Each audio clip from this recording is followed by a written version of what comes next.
right, let's have a look. So yeah, what's going on? Every couple of weeks, do a live stream.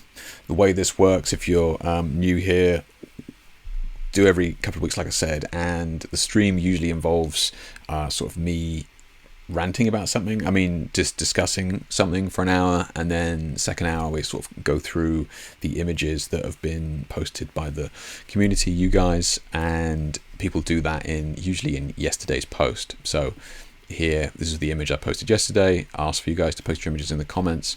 You got tons of just incredible images here in the comments. You know, if you wanted to share what you've been working on, wanted some feedback or something like that, then this is the place to do it. Pop your image in the comments of this image from yesterday, and then we'll have a look. I think most of the people in chat have actually posted an image, which is amazing. Yeah, we got tons to get through. Yeah. Dave says lock or use citronella candles and DEET. Mozzies ate them.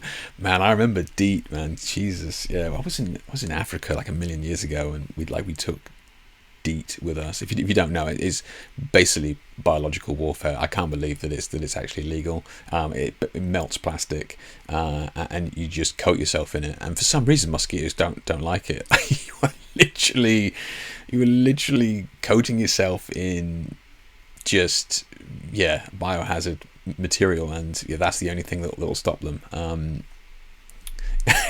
You just better hope that everybody you're traveling with also is coated in DEET. God, I forgot about DEET until he said that. So like I said, live stream every couple of weeks, and then so like this week obviously live stream, next week is just a regular share a shoot. So every week you can post a shot, but every 2 weeks we'll go through it live and have a chat. And the thing I wanted to sort of have a chat to you guys about this week was going to be like color theory, right? So I've been working on my next course that I want to share in the next sort of couple of months. Should be. I mean, it's nearly done. I've written it. I mean, it's going to be another 50-page plus workbook, and I'm kind of working through that.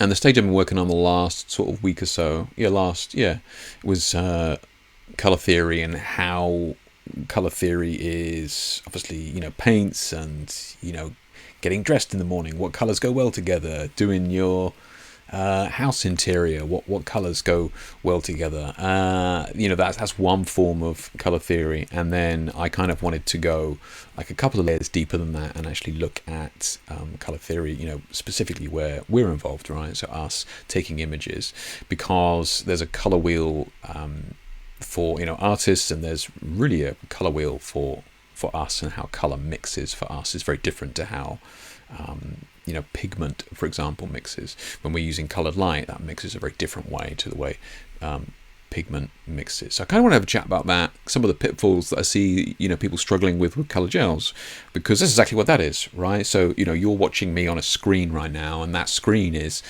made up of red, green and blue dots. I'm oversimplifying it, but they are then mixing those red, green and blue dots to create all the different colors that you see on the screen. So that's using, that's mixing colored light. And that's what we're doing with color gels and portraits, right? We're mixing colored lights on the fly to try and get different colors and how that reacts, because colored light mixes in a very different way to pigment. And I think a lot of people are sort of stumbling with that. So we're going to have a bit of a chat about that.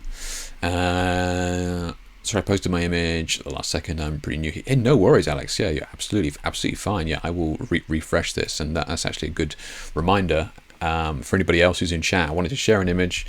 Alex has just posted one there. It's absolutely fine to post it late. No worries. Yeah, I'll just refresh the page before I get started in a bit. So yeah, you've got time. If you want to find an image and post it in the comments of yesterday's post, then please feel free to do so. So color theory, right? So let's have a look here. Let's bring up some of these. Let's have a look at some of the. In fact, before I wanted to do that, I did want to just have a little bit of an update on AI and stuff. Lab, we're just going to be 2 minutes. If you just want to go make yourself a drink or something, then we'll be done. I just wanted to just have a little bit of a update on the AI situation, where it is. Those of you may not be up to date with it, following it as much. Where is it at the moment? So Midjourney has obviously had another update, one of which was, and this comes from, oh my God, I'm sorry, this comes from, somebody gave this to me on Instagram. I think it was Steve on Instagram. So yeah, thanks for, by the way, I get loads of AI images sent by you guys, usually memes, but some of it is obviously, pretty crazy. And by all means, check out this guy. This is Never9to5. He's a cinematographer. Anyway, Steve sent this to me. And it's basically, this is all created in Midjourney, for example, but it says Midjourney 5.2 is here with its new zoom out feature. You can easily recreate that 24mm 1.4 look on portraits. So what is this?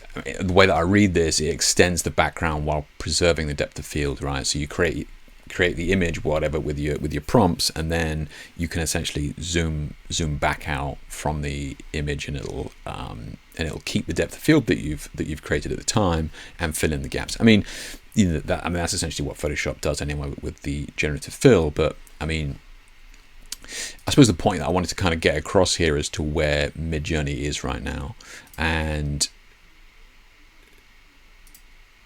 I don't know, I've been kind of, I was chatting with him earlier on and going, there has to be some amount of post-pro Photoshop done in here, maybe just to tidy up something. I don't know. But either way, like if this, this is where Midjourney's at right now. It's pretty nuts, to say the least. And even he's got some bits here. He talks about some of the prompts. Imagine. So in Midjourney, if you're not aware, you / and then you put whatever it is, imagine it, and then he's given basically the prompts here going 90s, Patagonia, Fruit of the Loom, IKEA, motocross, lookbook, shot on Agfa Vista 200 with film emulation and grain. So he's kind of giving you the ideas of the sort of prompts that he's using here, and these are the sort of shots that Midjourney, an AI program, has given you.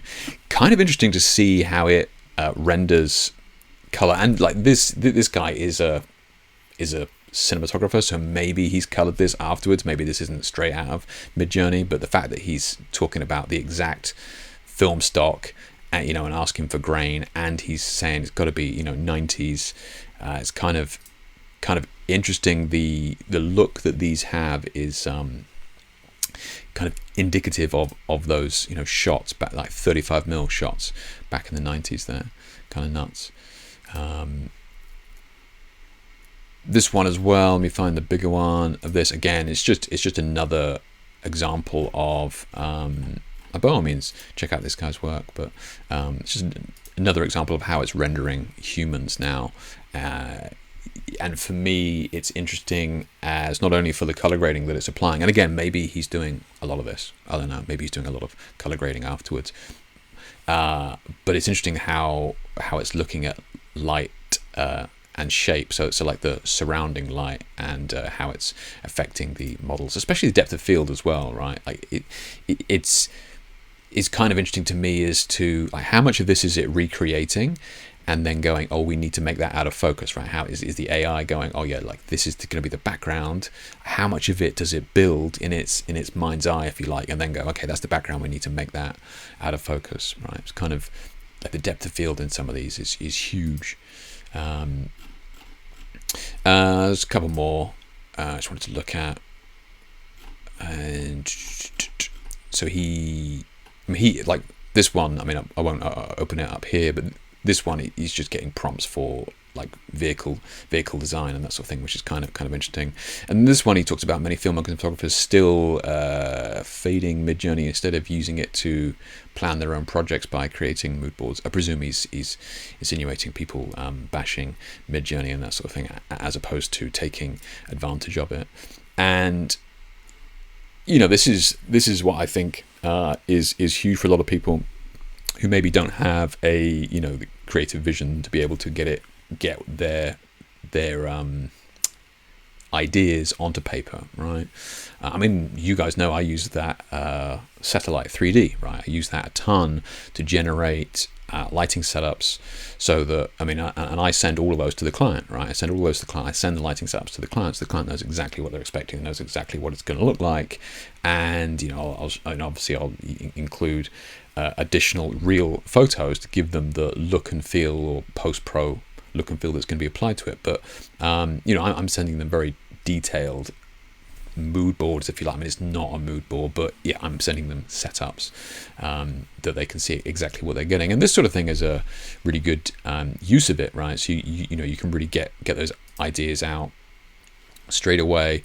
And I'm still under NDA, so I can't talk about this further just yet. I should be able to next month, but programs like Unreal Engine are being used as well to previs, as they call it, for cinema and TV and that sort of stuff. But Unreal Engine is a serious, very powerful 3D engine, and it does take a certain amount of skill to be able to implement that.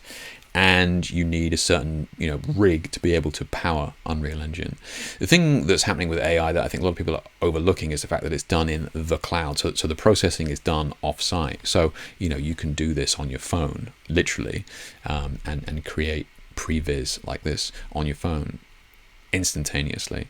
Now it's going to fill in a lot of the gaps. You're giving it like a sentence, and then it's filling in tons of the gaps. But usually what it'll do is it'll inspire people to then go off and change it as they see fit, right?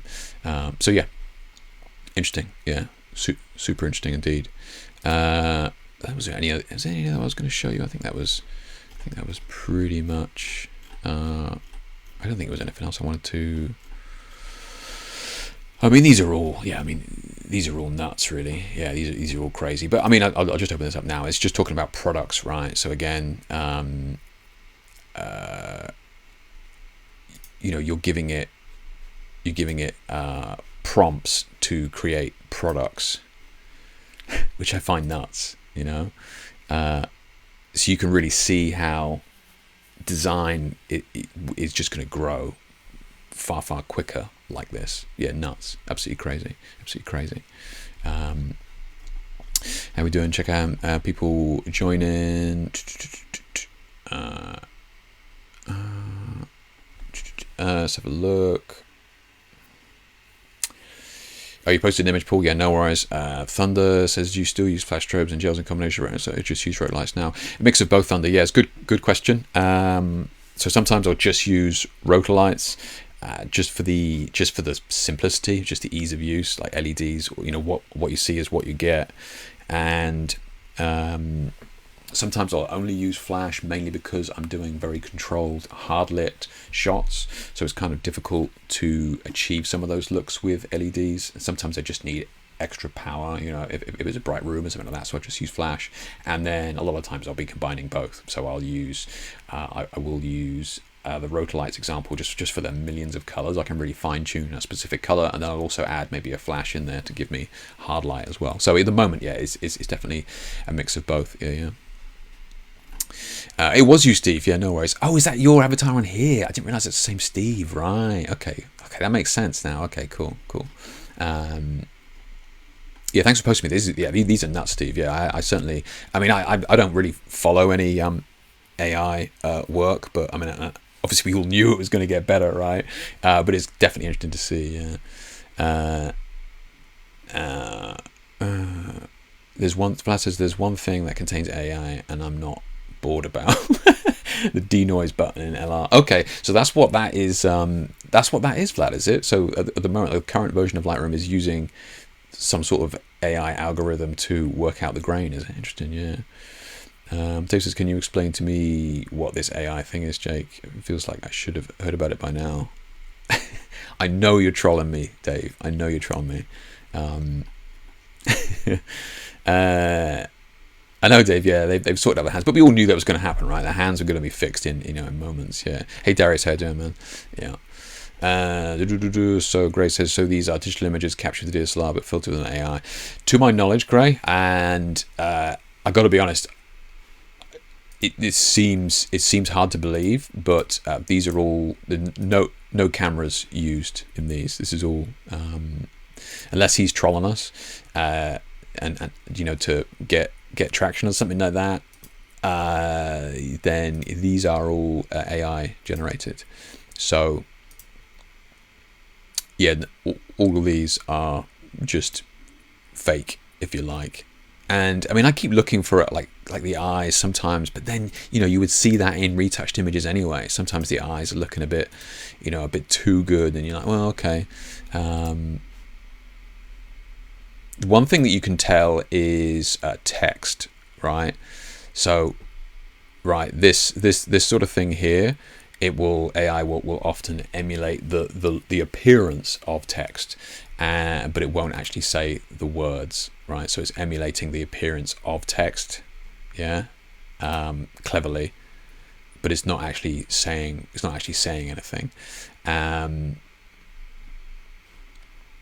So like here, it looks like her arm is like half the length as well. But so this is most likely legitimately all AI created. Text is where you see it in the previs here. Like text is all, it's just gobbledygook. Yeah.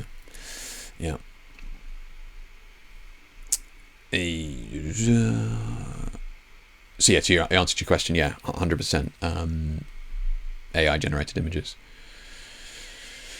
Dave says the color grading has got to be consistent. I would say. I mean, like that's his background, right? He's a cinematographer, so I would agree with you that color grading's got to be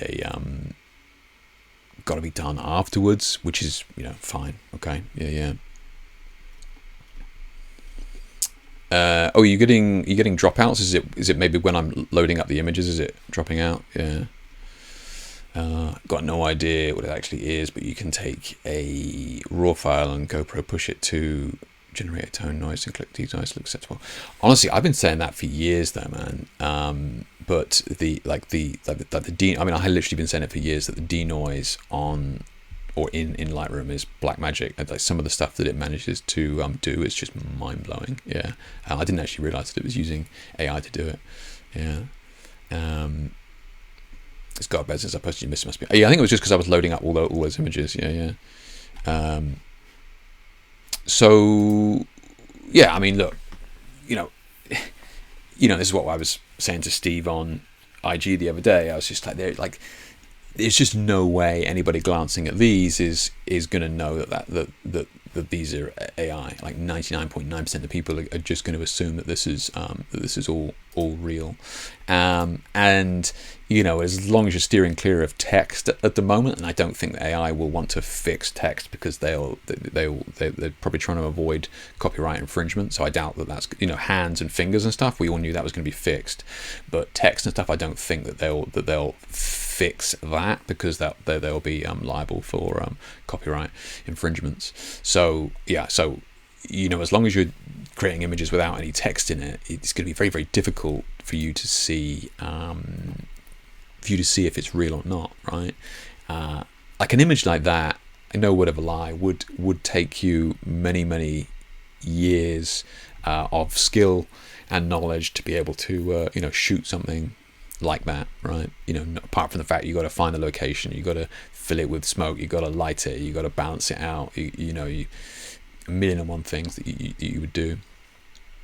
So Chris is interesting. So are all the AI programmed to make every image look like Chris Nolan films? Seems like everyone is leaning that direction.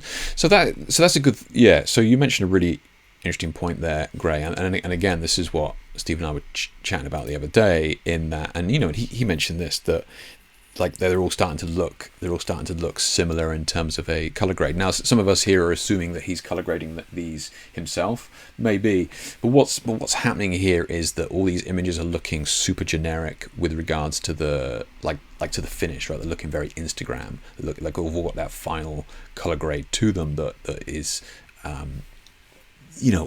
great for social media, like small images that have a lot of impact, really tight color palettes, that sort of thing.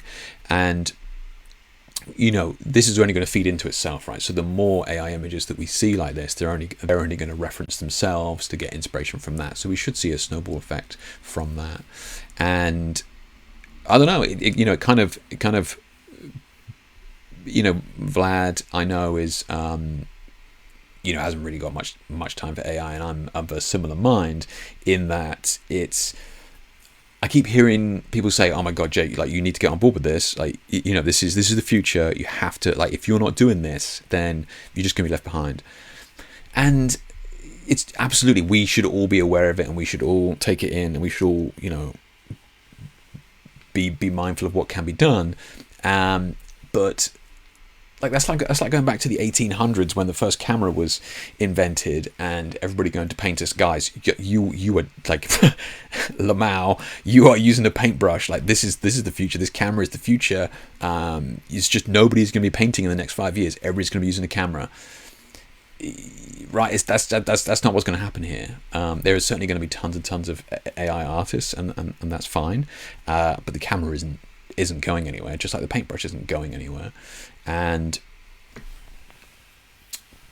I think it's what brings you passion, right? If you've got all these amazing ideas that you can't get out onto paper, and this helps you do that, and you feel a buzz and you know, an endorphin kick from creating these, then absolutely do it, man. Yeah, do what makes you happy. Like that, just you know, put all the rest of the shit aside for a second. Like do what gives you that kick. But if you enjoy taking images and, you know, noodling through a project and making an image look amazing, working with other people, you know, creating something from nothing, and you know, really owning that project, then, you know, that's what I'm going to do, and I'm sure many of you will as well. So like I said, AI is worth keeping an eye on and using it. I mean, I've used the generative fill in some of my images to build an elbow, right? I did it the other day. Just that was it. An elbow was cropped off, just boom, you know, just quick, and then it gave me like 3 elbow choices to choose from. Job done. Do you know what I mean? Like it's, you know, I'm not, you know, I'm not recreating the world here, but it's making my life easier. I needed an image, and a stock image. I found a perfect stock image that I was using for a background in a shoot the other day, and I was like, this is perfect. It's in portrait. Right, and I was like, this is not a problem anymore. Take it, you know, took it into Photoshop, and just extended it both sides, and I turned the portrait shot into a landscape shot, and we were able to use it as part of the background in this image. Like, so, you know, you can use it in different ways. The concern that I have is where there is no distinction between what's real and what's not. Right, so. This was a post. This was on all over the internet a few weeks back, and it was just like, oh, cuteness for data, baby peacock, and like this was just on Twitter, but it was like millions on Facebook, and I was just, oh my God, it's amazing, it's beautiful. But like, it's like this is where the issue comes from. Have you guys seen a baby peacock?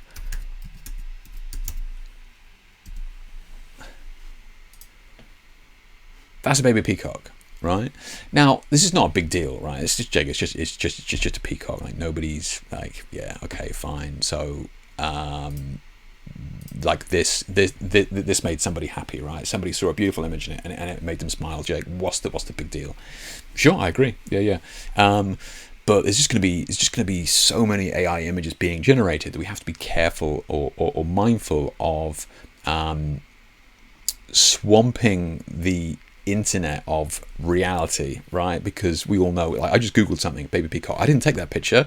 I'm just assuming that is a real baby peacock, right? Based on my knowledge so far. But as this goes on, and as more and more millions of AI images get brought up onto the internet of history, you know, things are going to change. Not to mention the fact that we're seeing a lot of this sort of shit as well. I just grabbed these from Twitter before I went live. Like, so I don't know what this is. This is, you know, I'm presuming this is fake news, because there's several of these that we keep seeing. You know, we got Tom there, and Ed Sheeran and that sort of stuff. I mean, like, obviously fake news, you know, completely doing God knows what, which I presume is all AI and stuff. I don't know. We just got to be careful. I don't even know whether these are. I didn't do too much research into it. I just saw both of these as I was scrolling through Twitter before I went on, and I was just like, what is this? We need to be careful of it for sure. Yeah. Okay. So on the light side of things, this guy does just some cool stuff that is just not possible, right? So he you know he's doing these things that are just not possible, which I thought was really cool, with cameras. So you know you can certainly be creative with it without trying to fool anybody. This I thought was a bit too soon, but you know, they're out there, right? They're out there. Graphic design as well, right? You know, so we got whatever it is, a mojito there, something like that, and like this is either going to kill graphic design or it's going to be the best thing ever for them. And this is in Photoshop using generative fill just to adjust it into whatever you want, right? And I mean, like somebody's saying there, it's there's just no way this isn't going to reduce the cost that people can charge for their work, right? As soon as as soon as everybody starts making work that they can do in like 10 minutes as opposed to 2 days, like the price and the value is going to go down. You could say, well, that's only fair. Yeah, it is, but we just mindful of it for sure.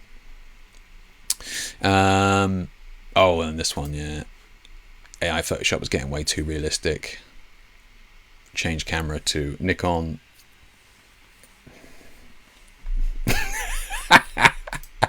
Look, we don't need fancy camera, right? We don't need fancy camera. We're perfectly fine with our potatoes, all right? We're absolutely fine with our potatoes. So yeah, let's leave that there for now. Let's have a look. Paul says, I wish Photoshop would allow you to give it to the source image to make the changes from, for example, removing people from shots, etc. Yeah, that'd be interesting. Yeah, I mean, maybe that's something that we'll see more of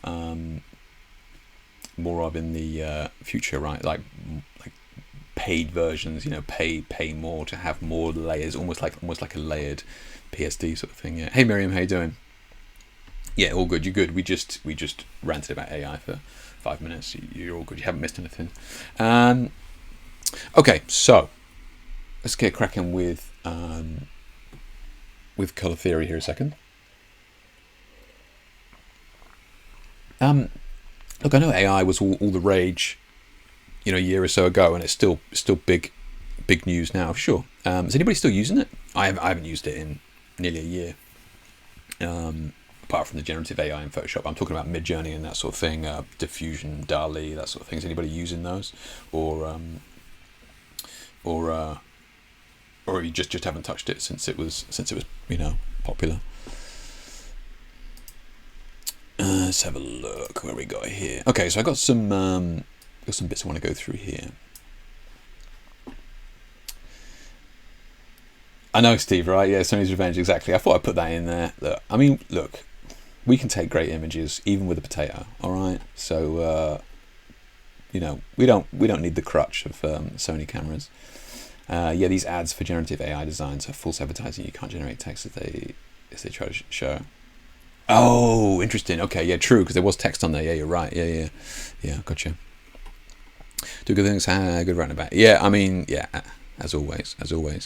Okay, so color theory. So this is an article that I often share with you guys, and it's something that I bring up because I see somebody share an image, and we're starting to see this weird color banding happening with colors in the shot, right? And it's usually because we're trying to overlay sort of multiple colors, and this is where we aren't keeping color separate on the on the body or the product or the background. We're just overlapping colors, and what can happen is we get this weird kind of color banding effect, which is not nice.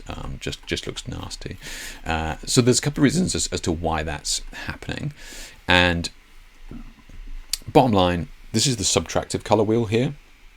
This is what for painting. This is what we are used to seeing. This is what we ordinarily use, right? So we've got our primary colors here. We got our red, we got our yellow, and we got our blue, right? So these are, these are our primary color wheel that we're used to, right? So you got your secondary colors: orange, green, and purple.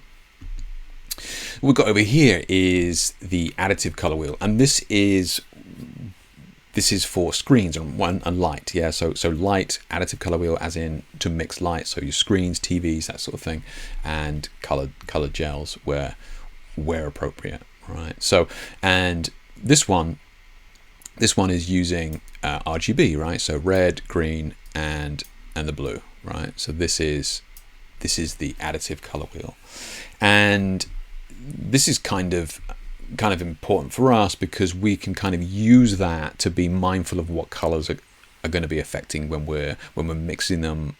You know, on a white wall, for example, we're going to get different types of colors when they're mixed, and we kind of need to be aware of this color wheel when we do that. Okay.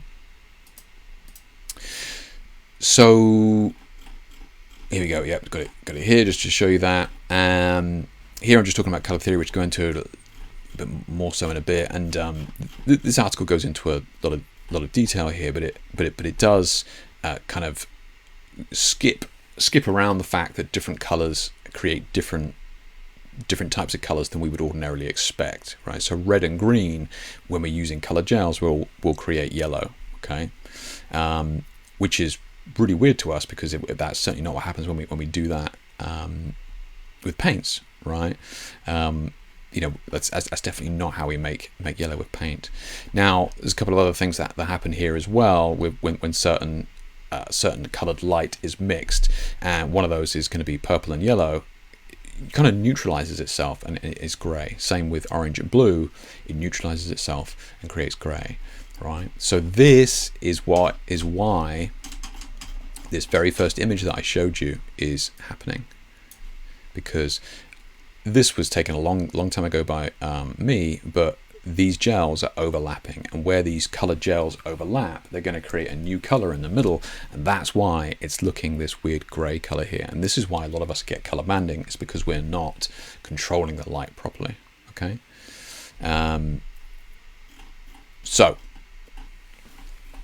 let me just bring this up here. I'm just going to these are, I haven't even spell checked these, so these are just pages that I'm working on, just very roughly. I just wanted to have a chat about what I'm working through, share what I'm looking at and working through.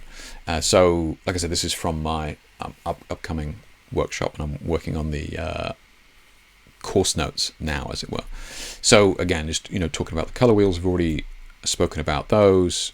Talking about subtractive being for paints and additive being for colored lights, and then here we're talking about the how these colors would mix, right? Because as we know, the more colors we mix together with paints, it gets darker and darker and darker, right? This is what happens when we start to mix all these different colors together. They start to get darker and darker. It's usually that dark sort of purpley blue color, and then all of them together is going to give you this black color, right?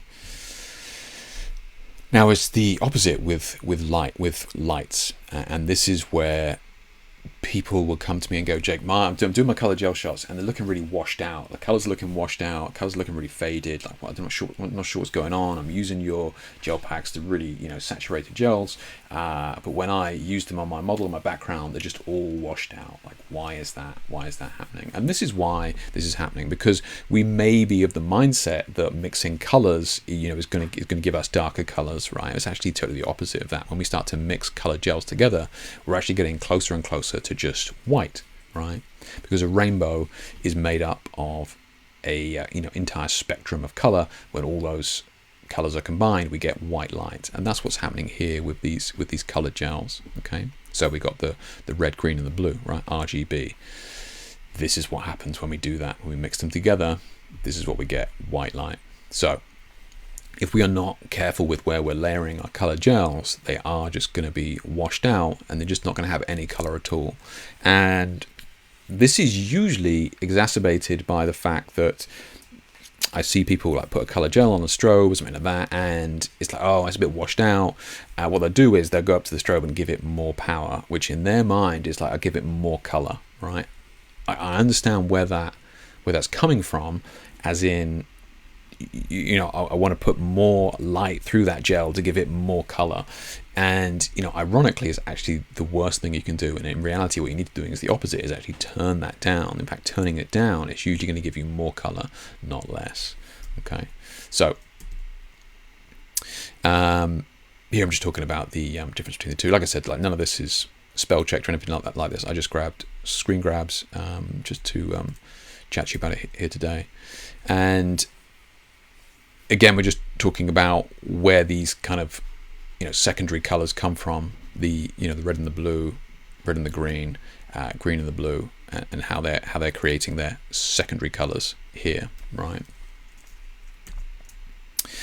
So, you know, what does this look like in reality when we try and implement this in an actual photo with colored light? Right? It's horrendous, is what it is. So here, as you can see, this is 3 images: red, green, and blue, and these lights. So the red is going to be on, you know, to camera right over here. The green is to camera left, and the blue is in the middle there, up high. So what happens when we turn all the lights on is we're just going to get this just mess of just overlapping, ugly sort of color combinations. You know, we got the pinks in there. We got the yellows where the red and the green are mixing here. So we got the yellows. We've got the violets from where the red and the blue are mixing. And then here in the middle here, you can see where it's gone white, right? That's because that's where the red, green, and blue lights are actually laying on top of one another, and it's just neutralizing that color completely. So this is what happens when we use multiple colors all in the same spot. Nasty. Okay, really good example of the red and green combining here. You can see here we got the red in her shadow, because remember the green is on the right and it's casting a shadow here, and that red is filling in that shadow. But where these two colors lay on top of one another, yellow, right? So we can certainly use that to our advantage, because it's not actually a bad mix where it joins. Isn't too bad. Usually when you're mixing two colors, you can get away with something cool, but yeah, this is actually pretty clean. If you were kind of curious as to how I was setting this up, basically she's stood here, I've got a white V flat here, and then I've got a background back there, so I'm shining a light there, and I'm shining a light there, so that green is like a foot or so behind her. Okay, this one kind of more what you'd expect, right? The red and the blue, you kind of expect that purpley pink color there in the middle, but it is a nice mix, you know. Again, a little bit easier. And if digital chips didn't struggle so much with these far extreme regions of the spectrum, like red, I hate working with red colored light. Very difficult to work with on digital medium, just because it just clips very easily. Same with deep blues as well. So again, two colors that I would usually try and avoid anyway, but yeah, definitely interesting to see how they're mixing in reality, right? So here I'm just talking about, you know, some of the more common color theories with triadic, complementary, and analogous. Because although I've spoken to you about the two color wheels, right? So you've got the subtractive color wheel, which is the painter's wheel, and the additive color wheel, which is the, you know, lighting color wheel. I still want you to do your color theory using the painter's wheel, right? Which is this one. Okay, because in this color, you know, in this wheel, we can look at color theory like complementary colors, you know, opposite one another on the color wheel. These are what colors we need to be looking at that's going to go well together, right? So what colors are going to go well together, whether it be fashion or the styling or the background. Like, we need to be looking at color theory using the painter's color wheel. What I would then encourage you to do is then include, which is what I do, is to then think about, okay, this is the colored lights that I'm going to be using here.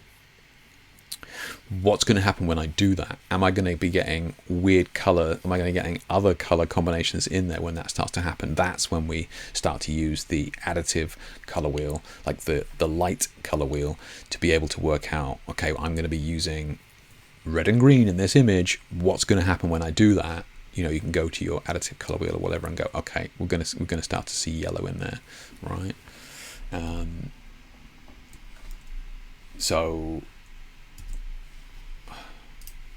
like one of the easiest and just quickest examples that I can put my hand on, which I know I've shown you guys before, is this shoot here, where I do just that, right? So I'm using red and green, and then we're kind of creating these beautiful warmer tones in there where they mix. Okay, so. And we've got multiple layers here. We've got, you know, like the background behind her. We've got her mirrored reflection. We've got the mirror wall. We've got her in the foreground. We've got multiple layers here. Don't get me wrong. This is tricky to do. But with that knowledge of how colored light mixes, you can create some really unique looking shots. Okay, so use the painter's wheel for your color theory. You know, when you're getting dressed in the morning, what color socks are going to go with my t-shirt, you use that color wheel, and then when you actually getting your gels out, switch to the light color wheel. Okay, and here I'm just kind of talking about what happens when like complementary colors, right? So complementary colors, purple and yellow, red and green, orange and blue, like these are kind of the complementary colors that we would use from color theory, and this is the colors that it's gonna create, because look at how much it neutralizes when we mix orange and blue together, right? I mean, you wouldn't believe, and you say, oh yeah, Jake's exaggerating, or maybe it just neutralizes a little bit. I mean, it literally disappear, like the color is gone completely. You have no orange and no blue. They neutralize each other completely. Okay, this is where that color banding comes from, right? This is where that color banding comes from that I spoke about. Yeah, this is why this is happening. Where those orange and blue are overlapping, this is where we get that color banding, and this is why this is an issue, right? Let me just catch up on some of these questions. I feel like it's true in camera, the lower exposure, the deeper the colors. Yes, that's true. Yeah, it is. Yeah. So it is a real, I see a lot of people, in my opinion, I see a lot of portraits being overexposed. And I don't know if this comes from like a bad habit from, selfies and stuff like that, where people blow out the exposure to just make the skin look better. I mean, I see it all the time. I mean, some of these images, like from portrait photographers, where the skin is at least one, if not, two stops overexposed on the skin. And look, they, break the rules. I get it, but there definitely seems to be this weird phenomenon of people overexposing their portraits a ton. And yeah, darkening it down is gonna bring out that color. Same as in Photoshop, right? You darken down an image in Photoshop, it's gonna make those colors richer. This is why if you're doing something like that with a curves layer or something like that in Photoshop, and you want to darken something down, sometimes it's better to switch the blend mode of that curves layer to luminosity, right? So you're only affecting the actual luminance of the image, not the colors as well. Okay. I also saw somebody comment, whether it's deleted now, but I saw somebody comment saying they were using, they played with Midjourney for a bit and then bottled on it. This is the same as me. Yeah, I had my, I think I paid for a month to play around with it, but yeah, I haven't touched it since. Yeah.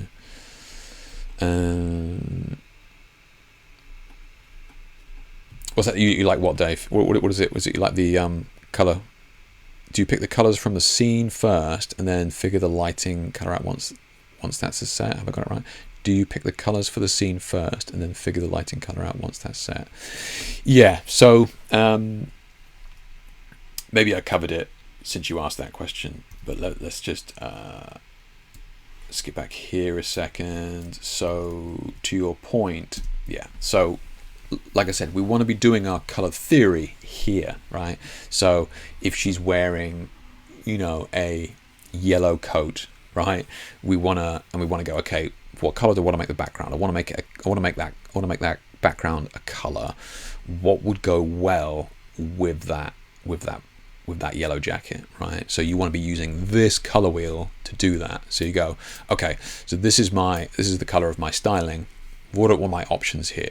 Well, my options are I could go, triadic, right? So I could add some reds and some blues into that shot, right? So I could maybe add have a red background and then maybe a blue fill light. Yeah, maybe I could do something like that. Yeah, or I could go, do you know what? Why don't we just go for super impact contrast? Let's just have a yellow jacket and then a purple background.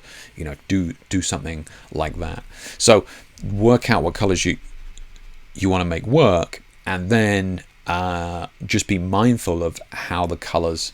So at the moment in this shot, we're only using purple on the background. But let's say I wanted to go, red, blue, right? So I would go, okay, maybe I want the blue, on the fill light, and then red coming down from above. Like, what's going to happen when red and blue mix? Okay.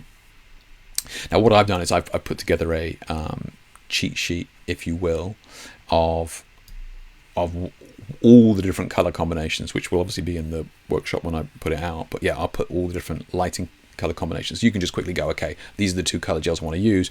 What's the resulting color going to be? Okay. So yeah, you're absolutely right. Use this to do color theory, and then use this to go, okay, how are they going to actually mix? Okay, so that's what I'm doing. Let me just turn this off. So where is it? So yeah, here we go. So we would use our additive color wheel. So we know red, let's say we're going to use red and blue, we know that when they mix, they're actually going to produce purple in the middle. So you've got to go, is that going to be okay? Can I live with that? If so, then fine. Okay. If not, you've got to think of a different color combination that won't create any effect like this, or just do what I do, which is to always try and have all my colored lights separate at all times. Is there a difference to the theory using the LED lights and the rotor lights because of how diodes are creating the light? It's a good question, but no, because once those colors leave the light, they're its own color. So you can mix colored lights, like colored LEDs, with a gel on a strobe, and it's going to do exactly the same thing, because those rays, they've already left the LED light already, so there is its own thing then. Same as like people would say to me, oh Jake, I've got two gels here, do I need to put a diffusion gel and a red gel? Do I put the diffusion gel on first, or do I put the red gel on first? Like, it doesn't matter. Once those light rays have left that light source, they're its own thing. So no, it's the same theory for both, strobes, tungsten lights, LED lights. Once they've left, yeah. That says you would think in selfies people control the exposure. The phone does that. Yeah, see, that's the thing. I wonder if these phones kind of overexpose on purpose a little bit, right? Because it is more flattering, isn't it? In their eyes, just to get rid of, you remember like the Hollywood glamour lighting of like the 50s and 60s. It was they would use those Fresnel lights, very unforgiving light, because there was no Photoshop, and you could argue that the skin was like porcelain looking skin, mainly because we are dealing with collimated light from the Fresnel lighting, so minimal shadowing, and also very, very even, and looked almost overexposed. And again, there's a couple of things at work there. A, black and white. B, collimated light from the Fresnel, and let's just make it a little bit bright, because we don't have Photoshop, right? A bit more flattering. Yeah. The bad colors. Yeah. Yeah, exactly, Steve. Yeah, I was the same. Yeah. Nice to hear your PC isn't overdrive this week. You were like Scotty in the engine room with the Enterprise last time. Well, that was okay. So I'm glad you can't hear it, Steve. You probably will in a minute, maybe if I open up a different program. But last week the fan noise was because it was scorching hot in here, so the fan noise was actually from a physical fan in the room. But yeah, you'll probably hear the fan in a minute when I load up satellite. So yeah. In fact, let's just try that, right? If this lags out, I apologize, but let's just try it. If it's just too much, then I'll just close it, and we'll try and recover it. So normally this is going to be a 3D program that does use, even as basic as it is, does use a bunch of processing power. So I'm expecting it to lag out a little bit.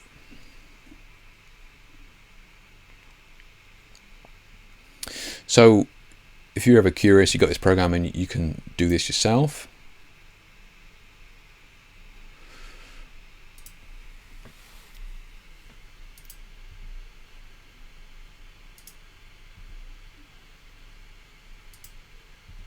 The mouse is lagging, so I know that it is struggling. So I mean, let's just see.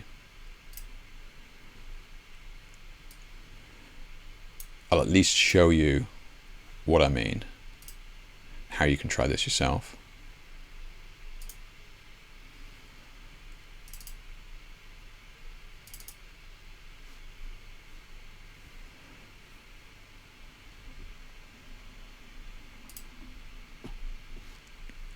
Is it actually struggling to load that?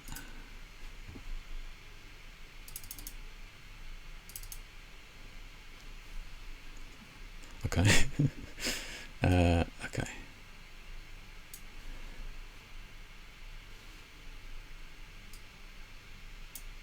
I'm just going to do this once, and then I think I'll switch it off. Yeah.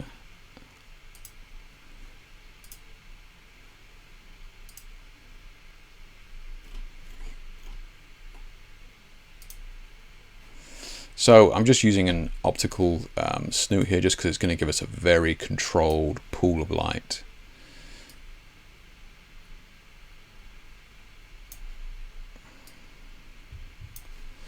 Let me bring this down so you guys can see.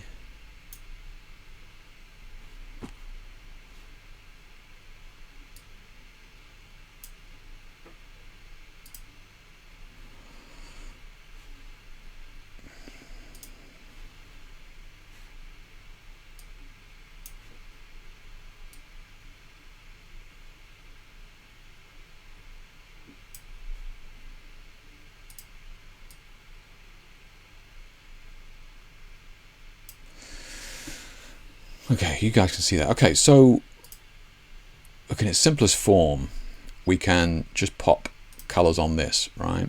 So, you know, red, like we said a minute ago, like red and blue, yeah. And we can see immediately how that's going to mix right there, yeah. So pretty straightforward. And then, you know, if you're curious about it, let's have a look. What can we see? What we got? We could go, you know, red and green. Boom! There you go. You got that yellow there in the middle. So you can, you know, you can very easily get an idea of what's going to work and what isn't. So we got this purple and green kind of neutralizes one another, yeah, and that's because it's kind of similar to the in this world, it's kind of similar to the purple and the yellow is going to neutralize each other, right? So pretty standard stuff. And then, I mean, you could even just take it one step further, and then I will close it if the stream hasn't already crashed.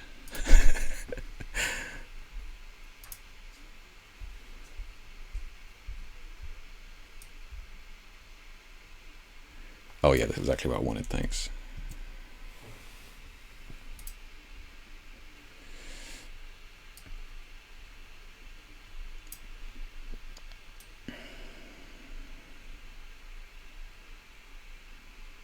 So we can just add a third light in there, and boom, there you go. Okay, so we've got the RGB, right? So we've got the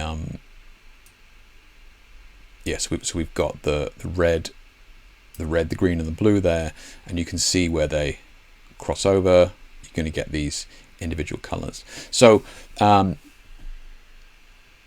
I've tested these in real life as well, just to double check this, as in, you know, I've actually layered up these colors in real life, and this program does a very good job, I will say, does a very good job of replicating them in reality, yeah. I know, Vlad. Yeah, I know, right? Yeah. So hopefully you guys are still there, but yeah. Let's have a look. I fancy the software. Oh, you definitely got to get that software, Steve. Yeah, it's super cheap as well. I think it's like, I don't know how much it is, but I mean, it's certainly got a demo mode that you can play with it as well. Poor computer's going to catch you on fire one of these days. Yeah, it was starting to, something was rattling a minute ago. I was like, oh God, just before I went live. Will overlapped colors always clip? Overlapped colors will always do something. So they'll either create a new color or they will neutralize one another, like we've seen. So, like the purple and the yellows, they'll just neutralize. So the only way to avoid this is to control the light completely. So, this is why like the golden rule of colored lighting is you can only apply a colored light to a shadow.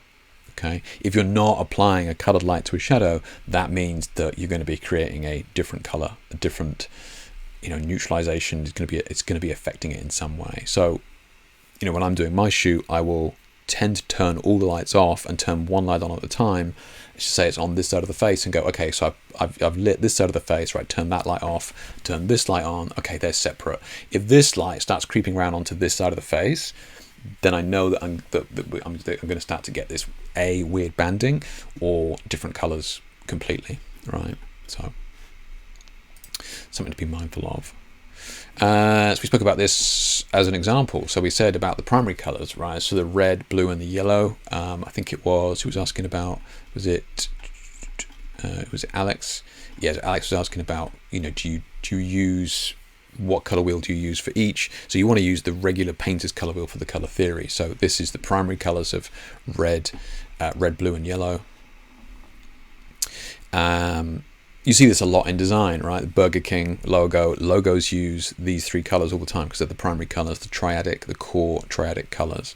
So, and you can see here, we've got the red coming from below, but you can see where the red and the blue is mixing, right? So the blue is coming down from above, and the blue is mixing and it's creating purple here, right? Now, I chose to do it like this as opposed to, well, Jake, why didn't you put the red on the background and have maybe the yellow from below? Because if I start to use blue and yellow, like we just saw, blue and yellow will neutralize one another. So we won't get this cool purple color here, we'll get gray, which won't look good. So I decided to use the two colors on the model that at least if they are going to mix, they're going to create something cool looking, right? So, and keep that yellow separate back there. Don't need to worry about it. But yeah, at least where the red and the blue mix, we get this beautiful purpley color, which is this almost violet color here, right? Kind of nice, right? So the red is, you see the red on the underside of the thigh here, using that red fill light, and then on the top where that blue is coming down, starting to create this purpley color. So you can use this knowledge to your advantage, absolutely. And then here, this is like the common, the more common color combination that I use, which is going to be the secondary colors here of that, almost that greeny blue, the pink, and the orange, right? What doesn't make green, Steve? Which bit? So yeah, so these are again. So this is, so you've got your primary colors and then you've got your secondary colors, which is another triadic combination. So this is the color combination you see me using all the time in my work. Like here, here as well, here. So these secondary triadics, yeah. Oh, blue and yellow, yeah, true, yeah. So blue and yellow, yeah, don't make green. They will just make gray, yeah, neutralize one another. So it's not good. Yeah, red and green will make yellow. So it can be weird to get your head around at first, but yeah. So yeah, do the color theory using the painter's wheel, and then check how the colors are going to react. So this is very old work of mine that is no longer online. I mean, it is online, but it's hidden behind a. You can't just click on it. It's very, very old work. I've just left it. But you can see me experimenting with different cut. This has got to be 15 years old, I should think, at least 10. So you can see me experimenting with mixing different colors here, not only mixing the different color gels, but I'm actually kind of mixing it with a blur from the tilt shift lens baby here as well. So kind of mixing these colors with the blur as well. So here, like very old shots of mine, and you can see where like it's yellow, but where they overlap, where I've lit this badly, it just bleaches out, right? So we've lost all color here. So this is, you know, this is what happens when you don't separate the colors. It just bleaches out. See here as well, right? So this is where the orange and blue is just overlapped. This is poor light management on my part, and it's just bleached out, right? You know, here as well, you can see me experimenting with it, and you can see we've got the yellow, the red, and the blue here, and you can kind of see where the yellow is, where they're kind of all mixing a bit on the face here. They're just washing each other out. Okay, so this is my oh,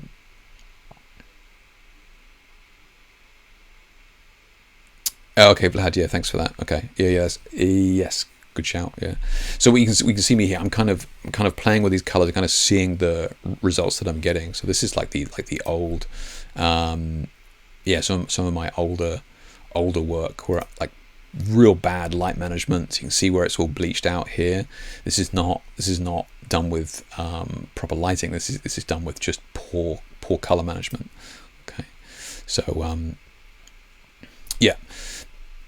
You're right, and I'm not sure what's below. Vlad's probably right. It's not worth risking. Now, there's one of the major kind of issue that we have as photographers, and that is going to be Kelvin, right? So we've got all these colors, and then on top of that, we have the white balance or the Kelvin range, which is the warm and the cold. So we need to be really mindful of that as well, because the Kelvin that you set your camera to will obviously have a big impact on how the colors react. I mean, this shoot here, for example, you know, this is the same girl, and I'm just showing you how you can use your camera set to really obscure Kelvins and kind of get cool shots, right? So here, super warm down there, 2800. Here in the middle, like 4,500 Kelvin, and then way up at the other end there, we're at the 7,200 Kelvin range.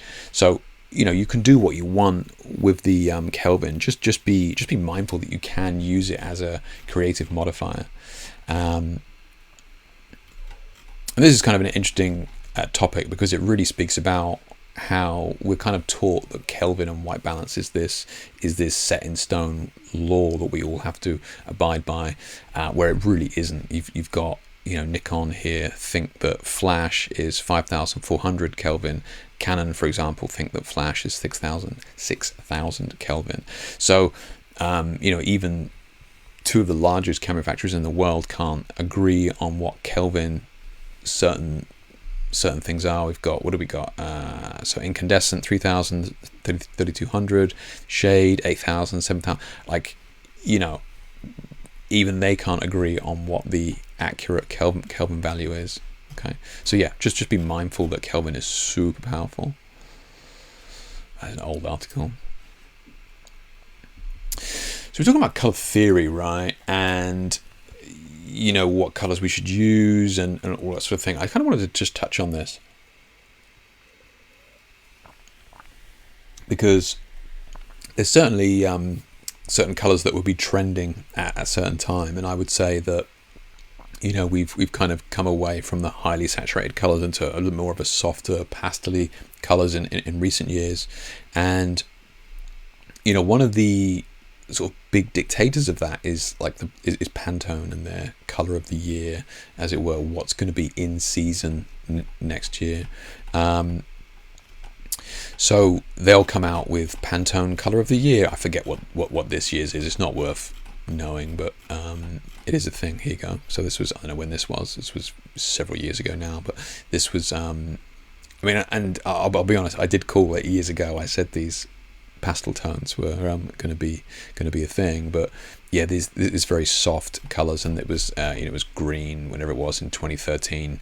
It was, you know, that was green, that emerald green was the color of the year and that sort of thing. So where does this come from? Where does this idea of, you know, color of the year and who dictates what's going to be trendy and that sort of thing?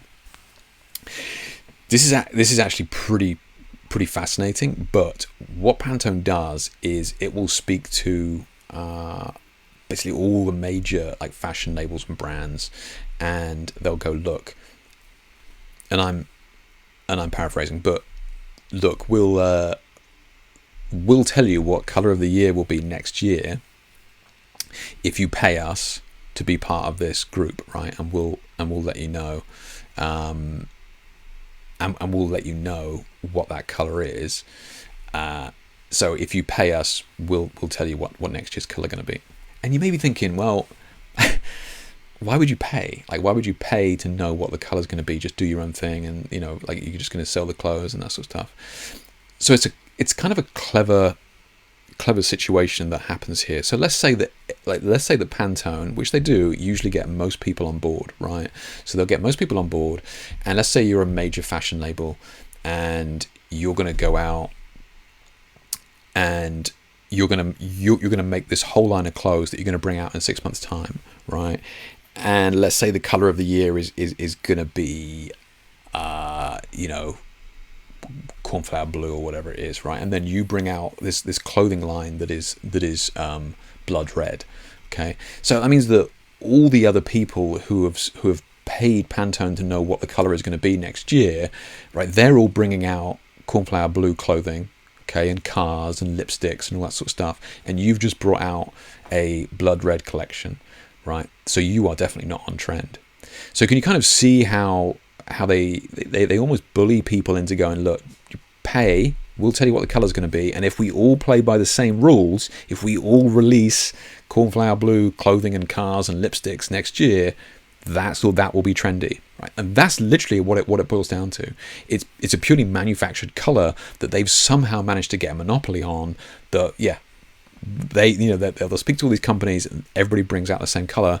That to then us, the consumer, is trendy because we start seeing it everywhere, right? And it's purely manufactured. Yeah. I mean, I think I list some things here. This was it's because of them, and those partner companies pay a lot of money for that information. This is not quite the same, but I knew a fashion house intern nearly 20 years ago, and she said that her company's fashion trend Bible, okay, so this is pre-internet, remember, so the trend Bible, this was a massive book, cost them $8,000, right? So they would have to buy this Bible that would be put out, and if you pay them for this Bible, then when next year's colors comes out, everybody's singing from the same sheet, right? You are automatically trendy. If you don't do this, you're not on trend. So I was really surprised that Pantone did this. I didn't actually realize that that's where it came from. But yeah, so when you're thinking about what's going to be trendy and that sort of thing as well, it's kind of a manufactured idea of where these colors come from. Definitely an interesting read if you get time. People copywriting colors. There was that thing, right, where that guy brought out pink or something that somebody couldn't use, or was it black, ultimate black, that somebody couldn't use? Is that what it was? Somebody saying that if you wanted to use my color, you couldn't do it. Sorry, I missed the Thunderbolt said Lindsay Adler and Chris Knight had a challenge using the color. Nice, yeah. This year Pantone was Viva Magenta theme. Was it Thunder? Okay, I didn't know that. Okay, yeah, I should have a look at that. I'm kind of interested. Yeah, you mentioned Chris Knight cheated on the one latch. I know, yeah, I was teasing him about that. Absolutely. Poor Lindsay was just like playing by the rules, and that he was trying to be creative, and Chris was like, nah. I'll just use 3 or 4 lights in the background. Hilarious bastard. Ponzi scheme, exactly, man. Yeah, the gods is true. Yeah, Blood Red will always be good. Yeah, Vanta Black. That's it. Yeah, the black. I think. Yeah. Is black as well. Yeah. Anish Kapoor. Thank you, Francis. Yeah. Okay. So you guys are all up on this. You should be doing this stream. You guys are all over this. Yeah. But I do remember it. Yes. Somebody telling me that. And then what he brought out, his color or something like that. And then it's like, yeah, it's free for everybody to use apart from you. Yeah. Which but you're right. I mean, it's a dangerous game, right? Like we kind of joke about copywriting colors and that sort of thing, but it's certainly something that people have tried. Yeah. Simple made a black against Kapoor's Monopoly, Vanta Black. That's right. Yeah. I'm sure there was there like an ultimate super pink one as well. Maybe I'm misremembering this. So I just want to, just kind of wrapping this up here now, talking about color, and people can get I think a bit hung up on color theory and like, oh my god, I'm not sure if they're good. If it looks good, like if it looks good to you, it looks good, right? Simple as that.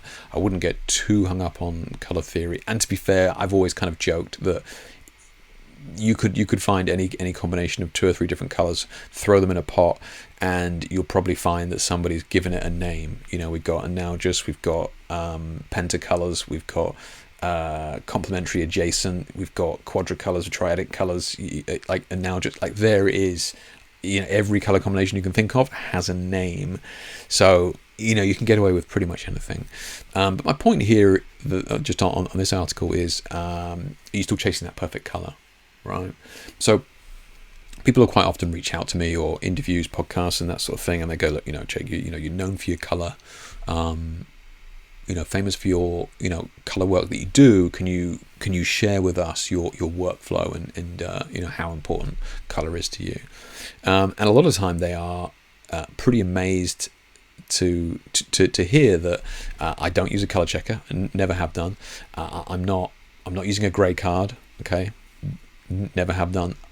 I don't even really use a screen calibrator, and I'm certainly not, sit in a color neutral room or anything like that, because color is just too subjective, right? It's way too subjective, and we shouldn't get too hung up on it. And this article just goes on to say that, color is one of the most subjective things that we as humans just take for granted, that just kind of bounce around, but we don't really have a perfect language for, right? So, and I used the example here of, like, I would say the word red to you, and your mind would go, okay, I know what red means to me. I know what it's talking about. But I mean, all of these are kind of red. Like we could be right, or we could be any one of these.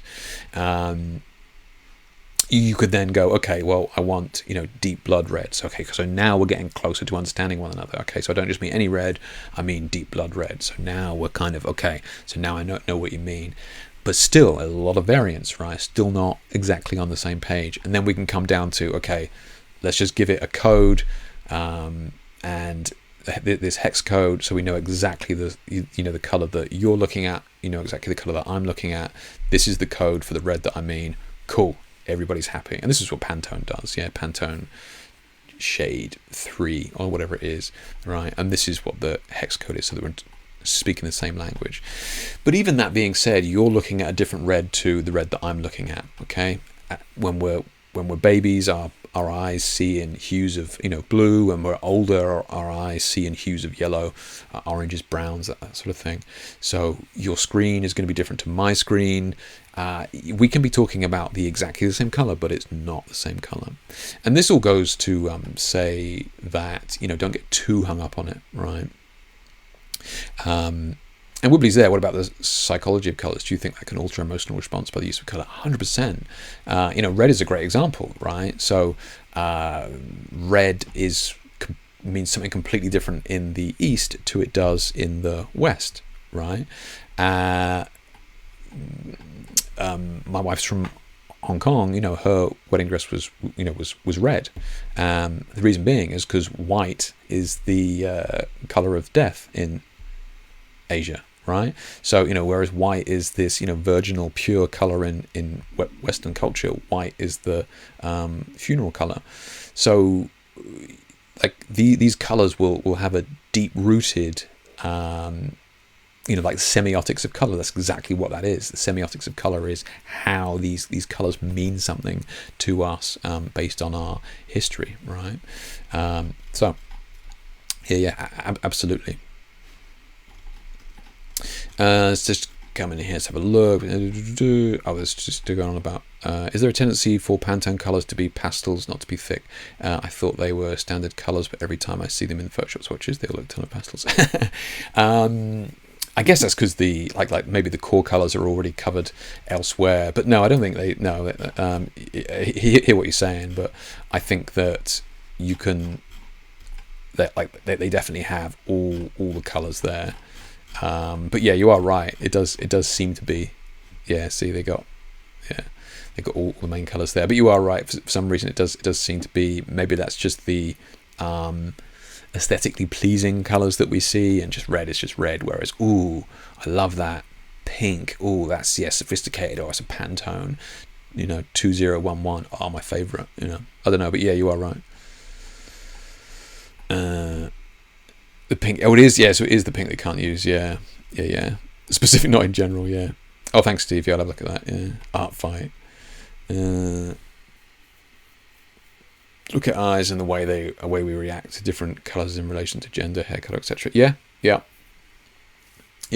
All of these things can have an effect on how we perceive color and what it means to us. So if you've got a shoot with a deep blood red, do you just think of that as a standard red and the subtractive color wheel? Would you shade the red to affect the other colors? Well, this is kind of where the rotolights and LEDs are making our lives a little bit easier with that, right? Because you can just dial in exactly the sort of tone that you want. So I mean, I've got gels here, but I've got 2 reds as opposed to like hundreds of reds that I can get from the RGB value. So I can really dial in a darker red. So yes, it would be a case of like darkening down the light to get that rich blood red, as opposed to like here, this is like our overexposed. This is borderline overexposed red here. This is overexposed by probably like, if you were to use a gel, this is probably 1 or 2 stops overexposed. This is a little bit overexposed, and this for me is kind of correctly exposed, and then this is an underexposed red gel. So this is how I would get different color variations from my gels based on what you're saying there in terms of blood red and that sort of thing. Just look at Mexico and exactly right. Yeah, I know. It's yeah. I mean, you guys may be old enough to remember the show 24, Jack Bauer, right? That was set like 24 episodes. 12 of the episodes was during the day, and then 12 of the episodes set during the night. And like the daytime episodes are all orange and the nighttime episodes are all blue, right? It's a very easy way to guide the viewer and keep them on track. You're not going to take a jab at Sony for their color science. I'm appalled. Yeah, I don't actually have the article here, but I do have an article on my site which actually tests the Sony, the Nikon, and the Fuji color, and I give examples as to why I shoot Nikon for that reason. I wasn't very impressed with the Sony color rendition. Granted, it was a couple of years ago, but still, yeah. I was taking exactly the same shots, color gel shots, and the Sony ones didn't impress me. Yeah. Okay. This just kind of goes on to color blindness, and I was doing a session with a guy, was it yesterday, day before yesterday, and he was colorblind, and he was concerned about his color, and especially with skin tones and that sort of thing. And like, it is one of those things that's really weird, because if you're colorblind, the only reason you're colorblind is if somebody tells you you're colorblind. Like, you grow up being absolutely fine. Granted, if you can't tell the difference between a red light and a yellow light, sure, it's dangerous, but it's totally subjective. It's one of the, like, color, and color blindness is like one of the only things that you can have that you need to be told that you have it, right? Because you're not living in our color spectrum. You're over here doing your own thing, seeing reds and purples differently to us. And Bradley Michael, he's sometimes on the page as well, but he sees in black and white. Totally sees in black and white, and this is his color work here, and he does it with the color picker in Photoshop. He's got a grounding of what colors look good. He has, I think he explained it, that he's trusted people that he shows his images to, and they've said, yeah, he's got a bit too much green in it, he'll take it away, make some changes. They'll go, yeah, that's bang on, love that. He'll then take that image into Photoshop and then check the color values, and he's able to shoot weddings and portraits over there in the US. He's a wedding shooter, but only sees in black and white. So and he even color grades as well. It's not about being perfect, it's about the intent, the emotion, the feeling that you're trying to get across with color. It's not about being perfect with it. Stupidity is also something people need to be told they suffer. I mean, it's true. You don't know what you don't know, right, Wibbly? I mean, yeah. Please tell me I was. I mean, yeah. I hope that's not true. I hope that's not true, but I could see how it could be true. Yeah.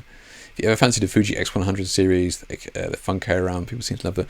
I do. Yeah, I've got one. Yeah, it's up. Yeah, it's up. It's up there. Yeah, it's up there in the corner. Fuji X100, and yeah, I took it to. I don't really use it, but if I do go away on holiday, then I do take it with me then. Yeah, I love it. I mean, I only shoot in the RAWs. I don't use the JPEG emulations, but I'm not a complete heathen. But yeah, it's great. Yeah. Strangest fact about color is nothing we see is the color we see is the reflected light, so the only color that cannot be the color we see it as. So yes, so this is where things get grey, and Dave's roundabout way there of saying there is that all light is reflected, right? This is where we struggle as photographers, because we kind of sit between both color wheels in the physical, because as soon as that colored light hits something, it's going to change color. Now, if it's a white wall, okay, we're good. We know exactly, and in the test that I've shown you, that's all to do with colored light hitting a white wall. But in reality, that's not what happens, right? Because we're usually photographing skin, clothing, that sort of thing, right? And the reason I use this image is because this is a yellow coat, okay? This is a bright yellow jacket, okay? And I'm using this image here as the cover image for this stream for this reason. So I've got a red light coming from above, and then I'm filling this room in blue light. So you can see we've got blue light here in the shadows, and this is a white background, but it's blue light behind her, and this is blue light on a yellow jacket.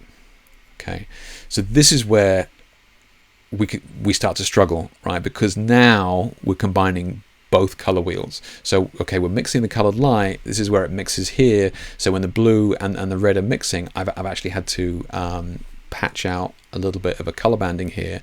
But what was happening here is we were getting this pinky purple color in the raw. You probably, if you see the raw in the previous stream, but so I've had to sort of patch that out.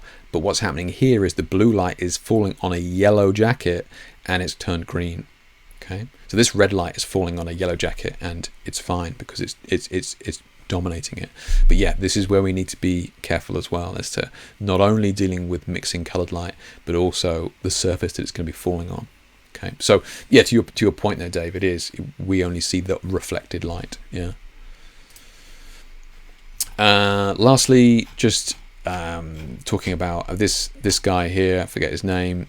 He directed Drive and the new Blade Runner and all that sort of thing.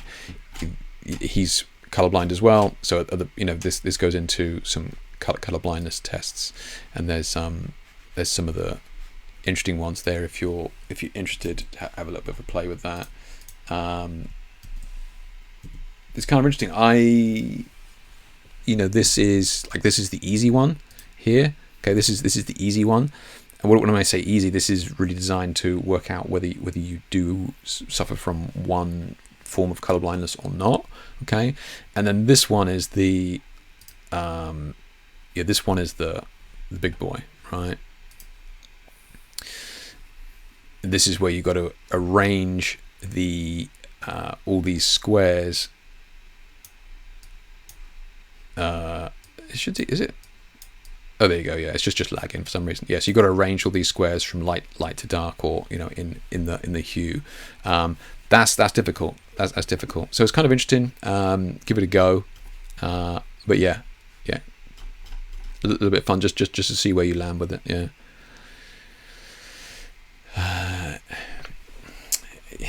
Yeah, Steve. I appreciate it's a weird one, but it's just something to be aware of. It's not something to stress about, but it's something to be aware of. My point being is that when people view this image, they don't immediately know that's a yellow coat, right? They don't know that's a yellow jacket, right? So, to your point, yeah, the color that we see is not the color that it is in that instance. Yeah. Oh, thanks, Dave. Yeah, have a look at that.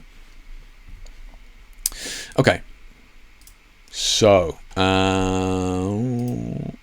think that is Oh yeah, and I know lots of people use this. I don't. I think it's pretty overcomplicated for what it is. But Adobe Color Wheel is useful if you just want to if you just want to have a play. With this sort of thing, I feel like you need to know what you want before you get there, right? Like you need to know what you're doing before you even get here. So I don't tend to use it much myself, but I know it's a popular tool that a lot of people use. So yeah, that's there as well. Okay. Oh yeah, the gold dress thing. That's right. I remember that. Yeah, I should have used that as an example, Steve. Yeah, that's a good one. Yeah, there was something else, wasn't there? There was definitely a couple of dresses years ago. Yeah. Um, okay. By all means, if anybody's got any questions about any of that, then yeah, you guys were just my sort of sounding board as I was working through the workbook. Putting together the course notes. Kind of just wanted to talk it through about some of the pitfalls that I've fallen into over the years and how we can try and avoid them, and what tools we have to to use in terms of color theory, what we should be doing, thinking about the environment, the clothing, using the painter's color wheel to do our color theory, and then using the lighting color wheel or the additive color wheel to actually understand what colors are going to mix together when we mix the colored lights. Okay. And then when they had Adobe Color Tool in Photoshop, that's right, they did, didn't they? I forgot about that, Vlad. Yeah. When did that come out then? Yeah, some weird color trainers too. What? Oh, what do you mean, like color trainers as in training, or trainers as in sneakers? Right, let's get cracking with some of these. Okay, so let's start off here. Dave's image here. Oops, Tuesday already. Late entry. Checking out new location that I've been given access to. The restaurant owner is also the owner of a sports bike. Be rude not to use it for shoot. 2 Neo 3s, they're the rotor lights, the small rotor lights. For the color main light of the AOS 2 is the larger rotor lights. The rotor lights are very quickly taking over from the flashes for indoor shoots. Yeah, I mean it's just too easy, right? Especially if you shoot Sony as well. I mean, you're practically cheating at that point. But yeah. I think having the rotor lights being the ambient light, what you see is what you get. It's difficult to mess up, right? So what we've got here is Dave using the blue and the red, right? So we've got the blue over here, we can see that, and I'm guessing we've got the the red over here somewhere. Now what he's done is he has, for the most part, kept these lights separate from falling on top of one another. I mean, we can kind of see where they're kind of falling on top of one another. Here we get the purpley violet color, but for the most part he's managed to keep them separate, which is good. But yeah. I kind of want something back here if we're going to crop it. Like, I understand why you've cropped it like that, but I feel like with all this space here, you could probably bring out a little bit more detail back here in post, especially from the raw. I just feel like we've got this big empty space here. We could maybe just bring a touch of it out. But yeah, cool shot though, and like the fact that you're using those two colors and you are trying to keep those two colors separate, right? Putting them on one side, not the other. You haven't just put them side by side and gone, oh, this will be cool. But could be something to try, right? Yeah, that's cool. No AI use this week. Yeah. Remember when they had some weird color trends? Yeah, the real question is, when is it most importantly, why did they remove it? Why did they remove it? I don't know. Did they? I mean, I know it used to be called Cooler, Kuler, and then they changed it to Color, and then I can't believe it was taking up too much RAM or anything. Yeah. No, another of those. What color do you see? Oh, I see. Gotcha. Yeah. Sam says, do you still use color gels frequently, or do you rarely use them since getting the rotor lights? Yeah, I kind of spoke about this at the start, Sam, but it is a good question. I use them.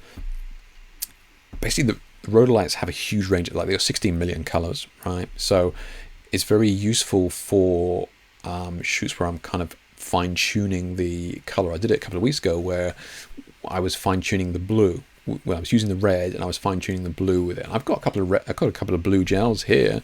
It's just that I was using the RGB slider, and I was going like, I was just doing like the hue, and I was going +25, taking a shot, +25, taking a shot, +25, taking a shot, and I would look at all the different blue hues in the shot and see which one to me felt like it looked best with the red that was already there, right? So I'm kind of doing this color theory on the fly, and having the LED and the RGB, the full spectrum there to be able to tune that. And I was like, this is the blue that I like. I actually kind of like this blue that's just a touch towards the violet, and it worked really well. So that's why I'm using the Rotor lights, just for the ease of use. The only time I'm not using them is for when I need harder light sources, right? So I'm using a strobe where I just need like a fine control of light. Then the strobe is just going to give me a harder light source because it's coming from that point. I can use it with even with a grid or a barn door or something. I'm really just fine tune it. Yeah. Nice, Dave. Yeah, nice. Yeah. And like I was saying, like, I shared some of my images from a million years ago, and it is it's about building up your visual library of color, right? Tony's cheaped out on us this week. He's only given us a thumbnail to work with. Moody, happy birthday, single hard light, and little bounce light. So Tony's regular here. He's one of our Australian brethren, and he's usually playing with something creative in some form or another, so it's always good to see his work on here. And kind of interesting, so what he's saying here, single hard light and a little bounce. You guys might not be able to see this. Can we oh yeah, that quality. So I can kind of see it here. We got this bounce light here, right? Now I'm usually wary of this sort of light because it hits the nose here, so I would have kind of liked to have seen the nose just turned away slightly, so we just have the highlight here, and then this whole region of the face would be lit by this bounce, and we can see the specular bounce there as it's actually shining like that. So an interesting technique to play with. This is something like upstage lighting that they see in cinema, is what they refer to it as. You just have, but again, I would just try and keep that nose away from that backlight there, just to sort of clean it up a little bit.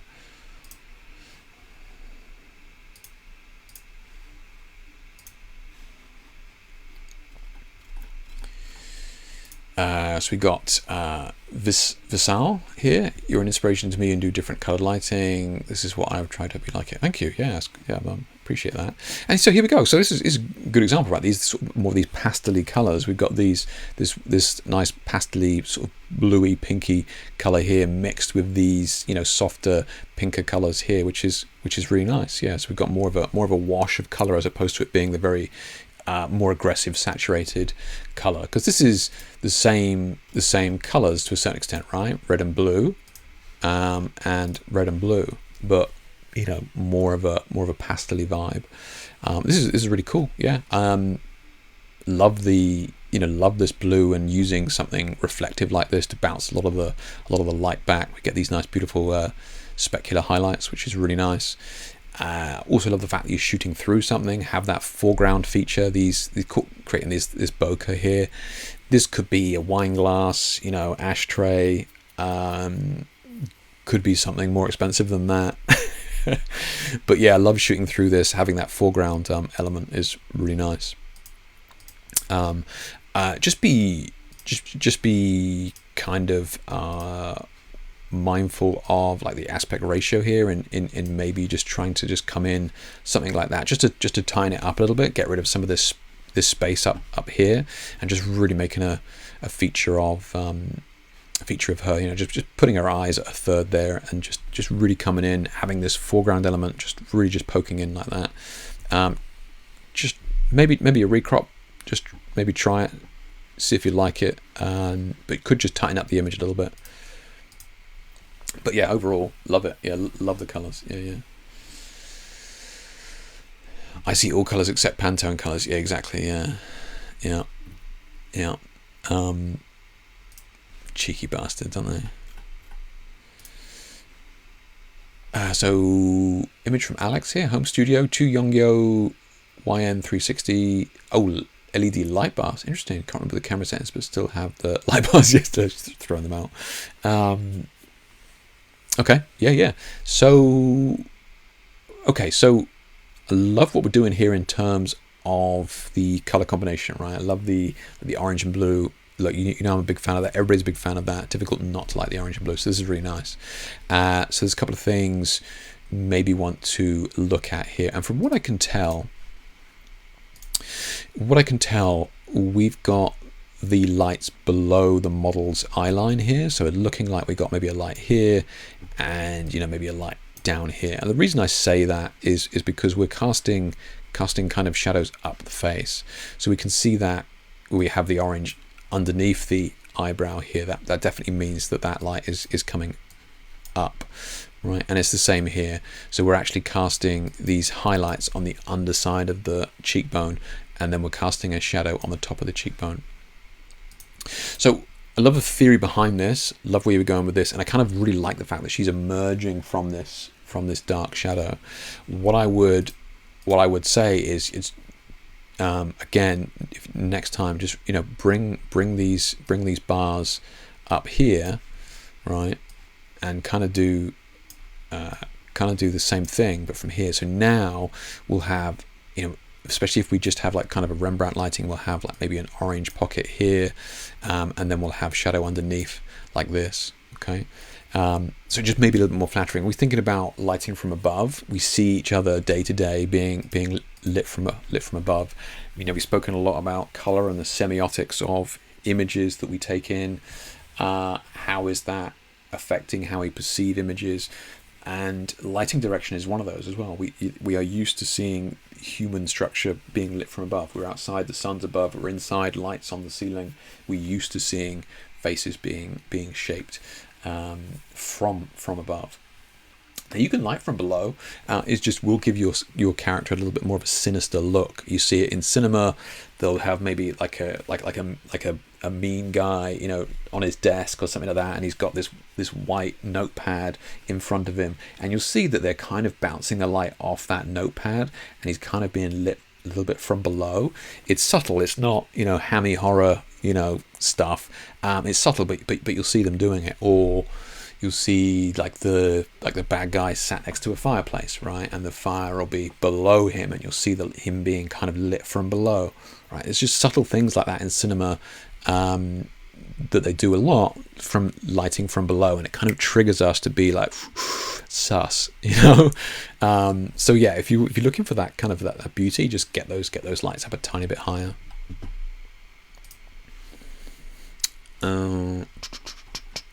Vlad says I was looking into those YN360 lights as well. I want more RGB stuff. I have no idea what they are. I've never heard of them before. Yeah, I mean, I presume the Yongyo one's fairly inexpensive, right? Because LEDs, especially tubes, like the nan lights, cost an arm and a leg. So yeah, I think I've got no idea how much they cost. You know how much they cost, Vlad? We call it cinematic orange and teal. Jake, not orange and blue. Look. Orange and blue is the complementary color. Okay. But yeah, you're right. I mean, and that's why you see me using this kind of teal color as opposed to the navy blue, which is what you would ordinarily see. I tend to stick with the teal. Yeah. Amazing. I'll definitely think of that next time. The LED light bars are good. Just need to work with them more. Yeah, no worries, Alex. Yeah, that's cool, man. Yeah, that's great. Yeah, thanks for sharing the images. That's what we're all here for, to learn. I know it seems, it may seem obvious afterwards, but we all do it, man. Yeah, we all do it. I want to save money from buying these JKix gels, so I'm considering buying 2. Wow, just get me right there, man. Just buying 2 Rotolite Neo 3s, but not sure if they're strong enough. Can't afford to get in 2 EOSes. Look, I'm gonna be totally honest with you here. Can I just go to the regular website? Is that too much to? Or that probably wasn't it? So So look, the Neos are these are the small ones like that, and the EOSes are like that. Oh, don't know whose image that is. The only time I've been happy to see a pop-up. Do you see the beautiful color on that image? Beautiful Pantone pink and blue that was. So yeah, like the EOSes are really going to be those larger ones are really going to give you, in my opinion, for the work that I do and the work that many people do with portraits. If you're working in a studio, if you can, try and hang on for the larger EOS, even if you don't get 2 Neos for now, you just buy 1 EOS. Honestly, I really think that you'll be blown away by the difference by having that larger light source. You know, I've done streams in the past where I talk about collimated light and clean lighting. These larger panels, to me, make a world of difference. Okay, I would use a Neo for like a hair light, background light, but in terms of like a key light or something like that, I like the EOSes are absolutely beautiful. So yeah, honestly, my unsolicited advice is to, if you can, wait for the larger ones. Yeah. I do have a promo code for those, Vlad. Yeah, yeah, I do. Let me just. It's just on the tip of my tongue, you know. Let's have a look. Thank you, Vlad. Yeah, I am terrible. I am honestly terrible. It should be in one of these. It should be at the bottom of one of these articles. Oh, here you go. Here's one where I check out this nerdy shit. If you missed this article, and look at the flash duration on those. Yeah, we go. Oh, there we go. So yeah, JKX10 gets you those bare deals. Thank you, Vlad. Doing my marketing now. I know, exactly. Just paying me back for the last stream. Exactly. Yeah, nice. Look, I don't get any kickback or anything like that, but it obviously saves you money. So by all means, use it. Right? Absolutely. That's what it's there for. I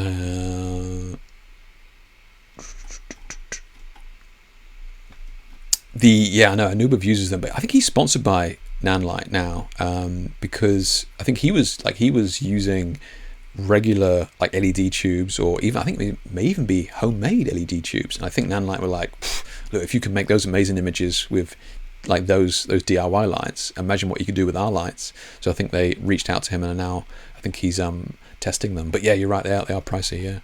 Yeah. Had Young speed lights, love them, and with the LED light, the thing that I absolutely hate is how I have to get another app for every brand. Oh yeah, interesting. Yeah, that's a good point actually, Vlad. You hadn't thought about that. Yeah, that's true. Yeah, that is true. Yeah, you'd have like 3 or 4 apps going. Yeah, interesting. Yeah. Thanks, Miriam. I know, right? Yeah. Thank you, Miriam, for noticing. The rest of these heathens, just, you know, great art is wasted on this lot.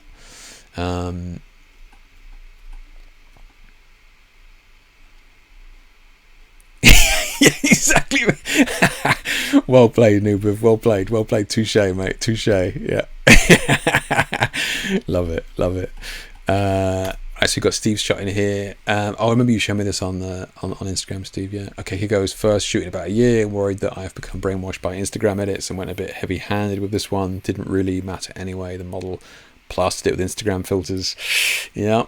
This is the original, but I expanded a version with Gen Fill to fit the Insta aspect ratio instead of adding the white bars.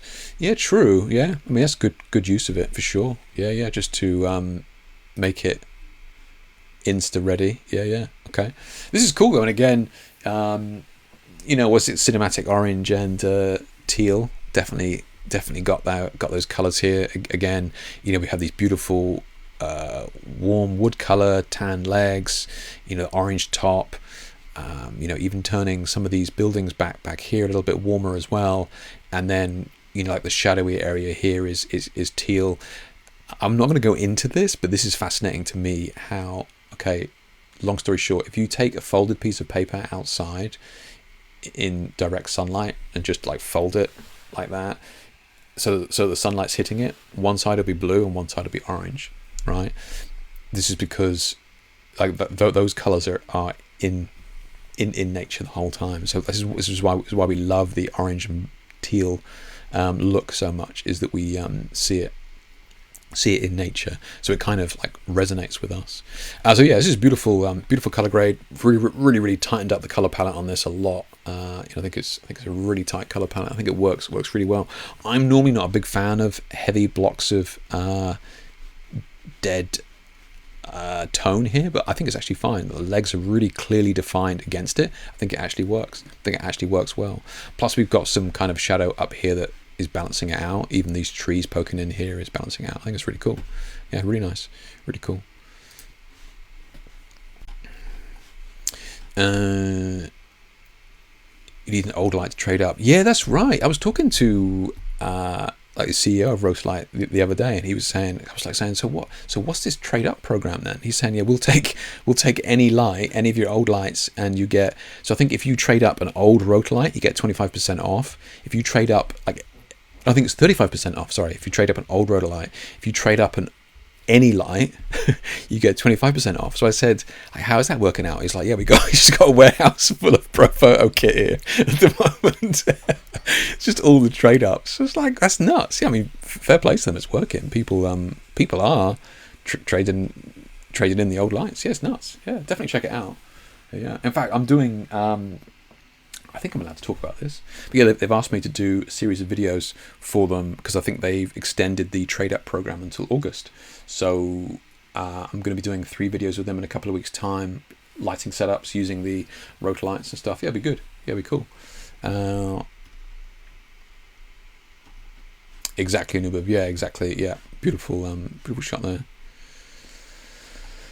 Do you shoot daylight with EOS? Is it strong enough? Yeah, I mean, it's not going to overpower.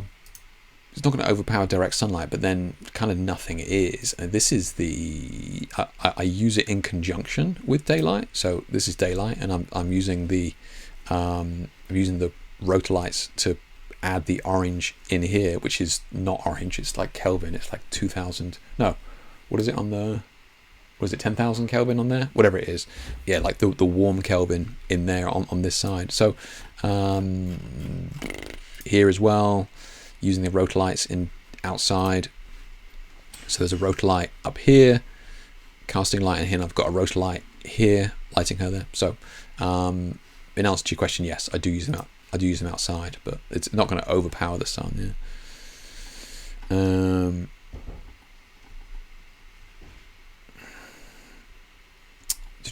I see the settings almost ran out of room.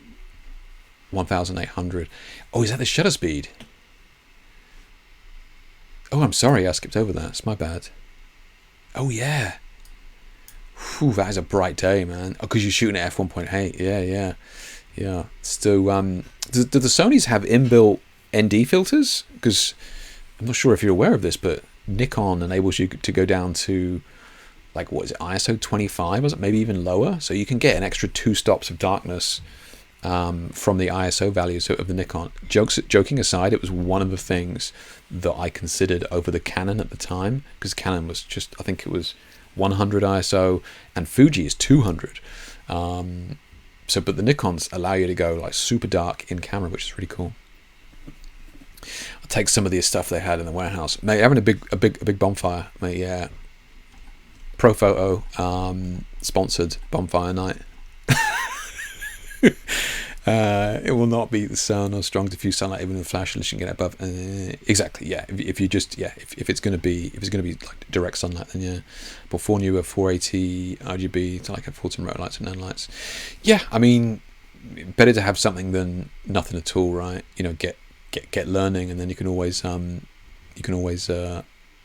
up. So David, is that the ISO, right? Sony has that now. I didn't used to. So what does it go down to? Yeah. No, I have an ND, but didn't expect to need it. Yeah. So I mean, and NDs are fine as long as it's outside. The issue with the NDs is it really screws up the actual ND filters in front of the lens. Is it really screws up the focusing, right? Autofocus hates NDs. Yeah. ISO 50. Oh, so they're giving you 1 extra stop. That's nice. A little bit keep you coming back. The next model will probably have ISO 25. You'd be fine. Yeah.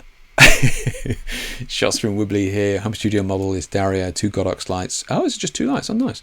Modified shot 24 to 70, 50mm ISO 25. Okay. Again, you know, Wibbly leaning into the color grade here. Like we're not interested in accurate color. We're interested in, you know, trying to tell a story with color, which is, you know, exactly what I'm about as well. You know, she's got some crown thing here with like some skull and stuff on here, so we're definitely trying to, you know, we're definitely saying something story wise with what she's wearing. But yeah, again, you know, like this kind of warmer yellowy skin tone that he's gone with the grade, you know, works with the blue dress, right? So just again, just trying to tie these colors together. Yeah, beautiful grade on that one. Really nice. Yeah, really nice. Yeah, as always, Wibbly. You still shooting much now, Wibbly? I know you've been sharing older images in the past, but is this new stuff? Do they work on an outlet, or do they have to get them? Is that? Oh, he's talking about those. I thought you were talking about the Sony, the Sony batteries. Yeah. So Vlad's just talking about the actual LED panels. Did it need to be plugged in or not? Image from Paul here. Beautiful image, Paul. Yeah, beautiful color now. I mean, yeah, beautiful, real clean, gorgeous colors. Really nice, Paul. And this is now granted you're in a bigger space now. I know that does make your life a little bit easier, but come on, this is definitely, you know, leagues above where you were, you know, a year or so ago. This is huge gains, you know, that I've seen in your work, especially with the color work. It's been beautiful. Yeah, retouch is really nice. You know, it's clean, not too fake. Looks legit. Yeah, I think it's yeah, beautiful stuff. I'm always a bit hesitant on this crop. I never always try and avoid cropping through a join. So like we're just kind of on the hips here. We just got to be careful of that. I know it's a pain in the ass with the hand.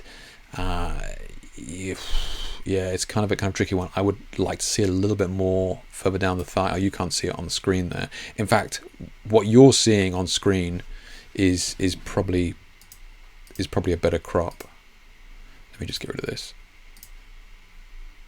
Oh, I can't zoom out. Okay, well, you just take my word for it. There you go. So just cropping here at the line, just be wary of that. Just have maybe just a little bit further down the thigh, like mid thigh is kind of where you want, or you want it to come here. But difficult with the hands above the head. Always drives around the bend, but you know, beautiful lighting though. Love it. Yeah. Let's have a look. Oh, another shot from David, eh? It's a rare treat. Nice. In honor of the optical spot. One light, nice from last stream. Yeah, one light, camera right, optical spot with gobo, some help from a light bulb and the nook in the wall. This is nice. This is cool. Yeah, beautiful. And I kind of like the mystery here we've got with the layers of shadow, right? Which is actually really nicely done. Where is it? Yeah. So we got this, you know, we got this layers of light, yeah, which is really nice. So we've got this layers of light and shadow, which is what I'm always looking for. So we got these layers, yeah. So really good job on Dave's part for this layers of light and contrast.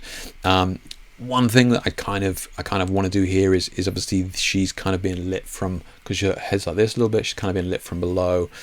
I kind of want that maybe the nose to come, like her nose to come obviously to her left, so we can kind of get more of that light scooping across the face, and as well because it's kind of coming up the face, you know, lighting under the nose and under the eyebrow and stuff there. So again, I know you've probably put it maybe like this sort of height, and she's made it so she's been lit from below, but yeah, so maybe just having it either having it even higher, or I think you could have the light where it is and just have her head come to camera right or her left, just to get more of a flattering line lighting across the face there. And again, beautiful like midnight moonlit color grade as well. Yeah, really nice finish, Dave. Yeah, beautiful work. Yeah, beautiful. Again, love this layers of light. Really nicely done. That light is high. So how is that being lit like that then, Dave? Because you even see the eyelash shadows going across the face there. Yeah, and the catch light is here, so you can see coming across. Is it on the stairs? Is it as high as you can go on the stairs? Yeah, maybe that's what it is.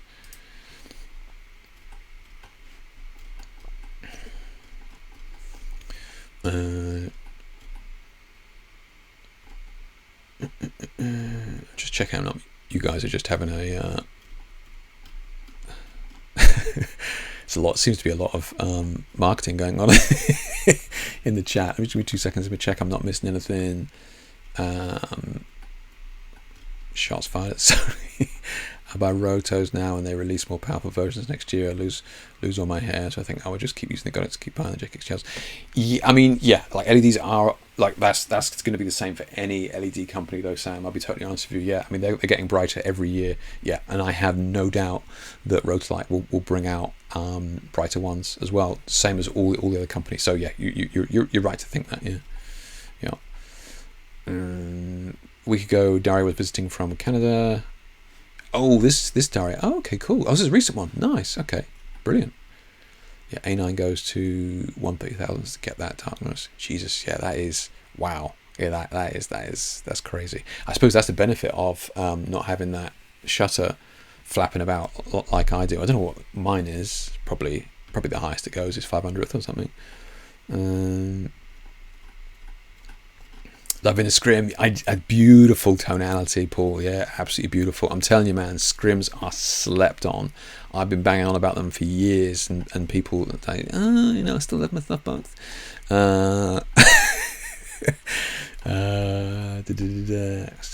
Steve sponsored by Newer now. Image by David is so awesome. Agreed, man. Yeah, agreed. That's a banger. Yeah, no, it's camera right in the foyer, like 5 foot in the stand, if I remember. Okay, yeah. So because she's up on the stairs, that's as high as it go. I got you. Yeah. If that's the case, then yeah, we just have to try and move her chin down because to avoid that uplighting on the face. But again, yeah, beautiful shot. Right. This is gonna be an all-night stream. We need to crack on. Don't think this half-edited selfie qualifies as incredible, but I found this cool light setup on the web last week. I wanted to try it out. Nice. I think it's pretty cool. I might make a video about it. But I did find a feature in the new Lightroom update. It's amazing for adding grain. Nice. Okay. Make sure you link back, Vlad. Yeah, link back. Yeah, this is cool. So what Vlad's talking about, I shared an article last week on this one. Yeah, and Vlad gave it a go. An absolute legend. I love seeing it when people try out lighting setups that I share, and this is great. Yeah, love this. Loving one of the benefits of having modifiers in so close like this is that we have this huge specular highlight, right? And we can kind of see this specular highlighting on the face. Now I know some people don't like the catch lights, but we have this beautiful specular highlighting on the face that we just don't get when those softboxes are like 3, 4, 5 feet away. Having these lights in super close like this, beautiful tonality on the skin. So yeah, really cool. Yeah, good job, man. Good job. Yeah. Excellent work. Yeah, so pleased to see you playing with that. And yeah, let me know if you post a video on it. Now the photo I actually want CC'd is this one. The first one was just showing off that cool light setup. This one is from an old photo shoot. Absolutely love it, but the reception online was pretty meh. I tend to blame it on the 4-inch vertical screens that people look at it through. Yeah, so what you're saying is people looking at this on a phone, and it's just going to be tiny, right? It could be. Yeah, don't know. Maybe a bit more punch in this in terms of I think the reds. I think the red's kind of okay. Maybe just a bit more punch in the blue to make it pop, to catch people's attention. See, I think the thing is about catching people's attention. You could be right on the screen. There's got to be a factor, right? When you're looking at it on the screen, it's got to be about 1.5 inches high. The other thing as well is that bright colors catch people's attention. There's no other way around that. So I wouldn't be too hard on yourself. I love what you're doing. I love the lighting. I actually like the fact that you've kept that red light way back there, and it's not getting us a Rembrandt triangle here. I think the blue light is in a good spot as well. But yeah, I mean, it feels like a cool shot to me, man. I can only assume that the blue could just do with a bit more of a punch, but you could do that in post if you wanted anyway, and maybe the screen. But yeah, I think the lighting placement is strong. I think the lighting placement is really strong. Yeah, you've definitely made sure that these two lights never overlap, because remember, like we've just learned, had these two lights overlapped at any moment in this, we would have created this violet color. Not necessarily a bad thing, but it would have been in this shot. So definitely keeping those two lights separate is a huge win. Yeah, I think maybe just try punching up the blue. Darius got an image here doing a bit of light painting. Darius is always playing with light painting in one form or another. It's always good to see him sharing these. Again, another one here, some blue. So he's adding a bit more blue to that. Again, thinking about like the Darius is thinking more about the pose and stuff now as well, rather than it being just straight on. Adding a bit more of a an interaction with the pose. I think is quite cool. Again, I think the technique is excellent, and if you're not sure, it's like a torch stuck in the end of some fiber optics. Yeah, the ones I've got here are like black fiber optics, so they only show up at the ends, and it creates this sort of brush pattern.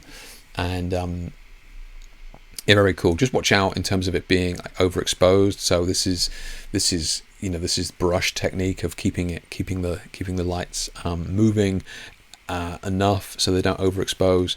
The other thing that I'm this is personal preference, but yeah, the other thing I'm not a huge fan of is the very heavy areas of black that we see here.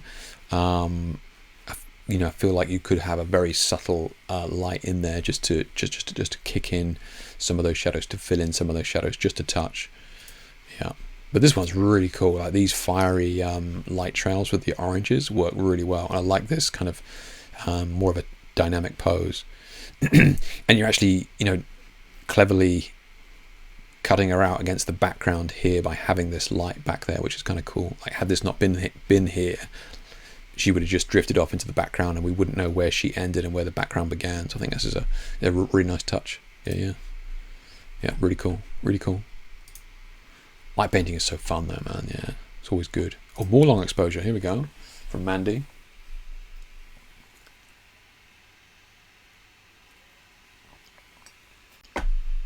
So shutter drag from Mandy. Can't remember the shutter speed. Don't know, what do we reckon? A couple of seconds. Z9 Nicole. Is Z9 the new one? Does anybody know? Is Z9 the new one, or is it not? I can't remember.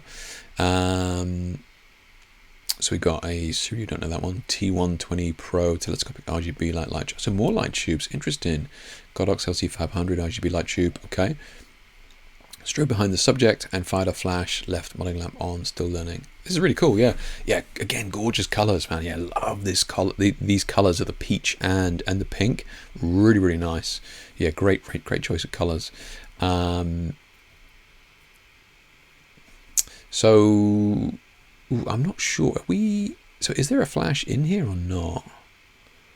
It looks like, I don't know whether there's a.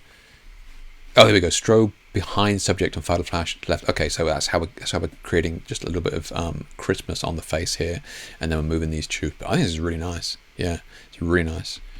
Yeah, beautiful. And again, like the colors, big fan of these colors. Yeah, I need to do more with this sort of peachy yellow color. Yeah, I love it.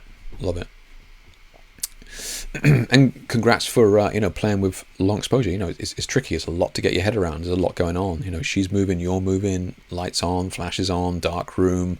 There's a lot that can go wrong. So yeah, I mean, that's great to see you playing with it. I think this is really cool. Yeah, really cool. Yeah.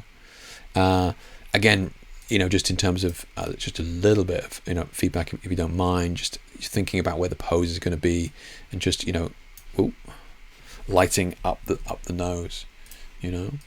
So we've got just lighting underneath. I know it's difficult when the head's right back like that, but we kind of want to be thinking about where she's going to be and place our lights accordingly. So we can't just place our lights where we would normally place them for a normal pose. We need to think, right, where's that pose going to be? Do I need to bring that light higher to compensate? Because at the moment we just got being lit from below, that light's coming up the nose. But yeah, I mean, otherwise beautiful, absolutely beautiful. Yeah, love it. And Lars currently having a lot of fun with PlayStation Beta AI. Background, in hindsight, I think I should have cropped it more.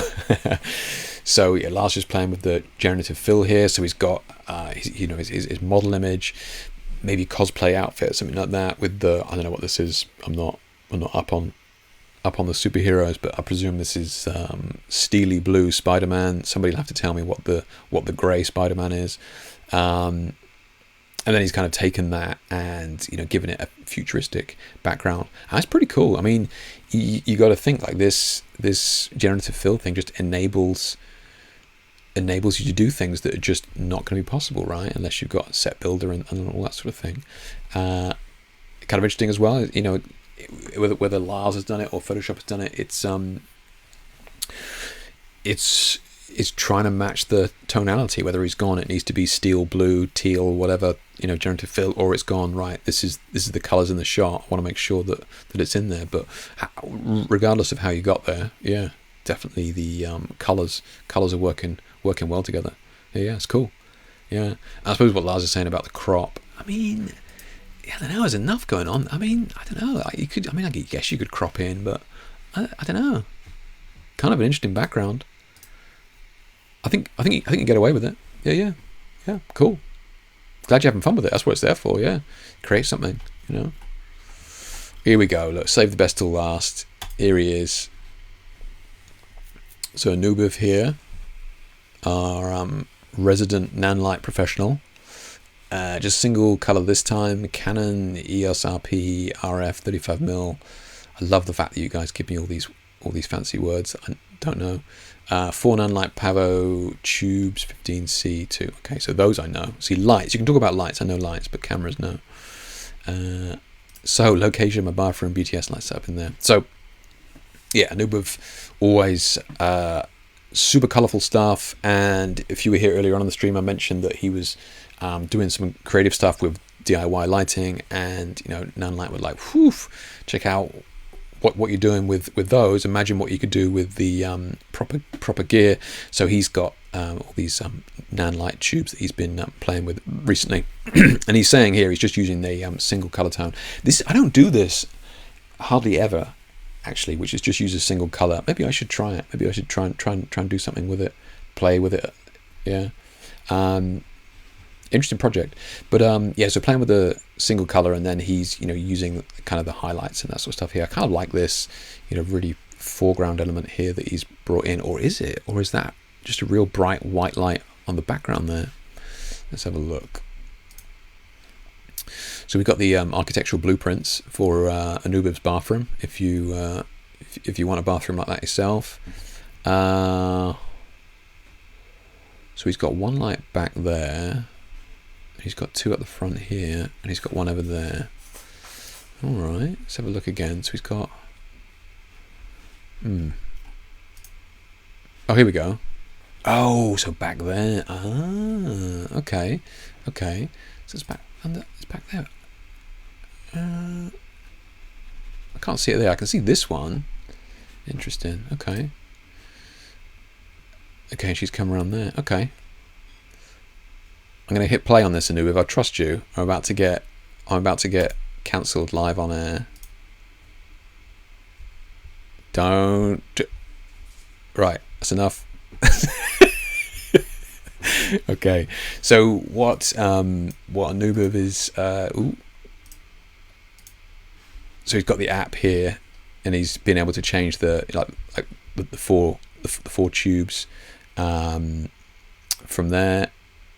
What is 15? Is that 150 or 150C? What is that? Is that the color? Oh, it's definitely C. Okay, interesting. Or is that just the name of the light? Show my ignorance there now. But that's really cool. Yeah, thank you for sharing that, Anubiv. So this is Blue here. Are you still in chat? This is Blue here.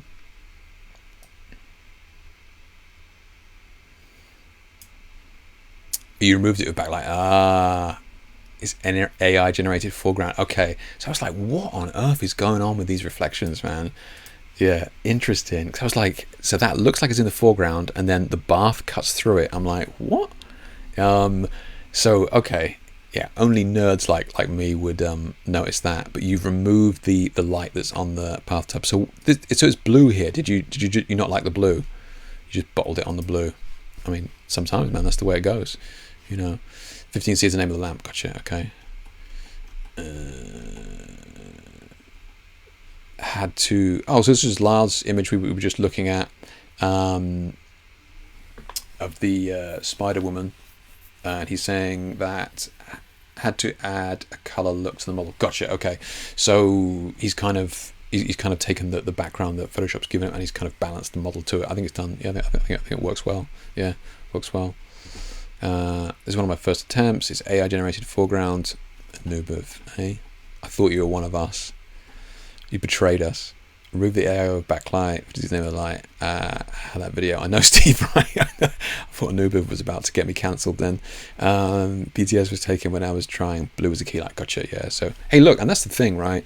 The best laid plans. I've certainly got tons of examples of photo shoots that I've, mocked up, got lighting diagrams. Everything's been signed off, and then you get there on the day and you're just like, it's just not working. I think it takes more skill and professionalism than you realize to go, this isn't working, let's not force it, let's go in a different direction. So yeah, it happens, man. It happens. Yeah, beautiful image, beautiful, love it. Always enjoy seeing your stuff there, man.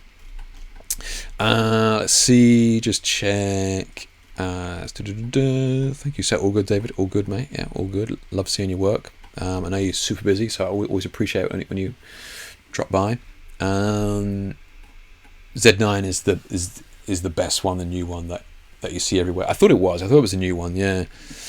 By the way, Jake, can we take a moment to appreciate the nice grain? Right. Come on, we've got to look at. Everybody's got to enjoy Vlad's grain. Here you go. So he's obviously impressed with the new update, the amazing adding grain. I mean, I use Lightroom for its grain. What you think this new one is even better, do you? I mean, look, talking to the professional grain connoisseur here. So I mean, I'm certainly happy to be led by you on that. I'll have to check it out. Yeah. All right then, guys. Well, I mean, what an incredible crop of images. Absolutely insane level of quality here. I mean, I know this is probably the best photographic community on the internet, but even still, the caliber of work being shared here is outstanding and so colorful as well. Didn't have to ban anybody for sharing a black and white image, which is nice. It's always a good stream, right? So let's have a look. Let's check any final image. I'm just going to start wrapping this up. So if you've got any final questions on anything, then let me know. BTS was taken when I was trying the blue key light. Yeah, Jake, do a video doing a photo shoot using Pantone. You're not going to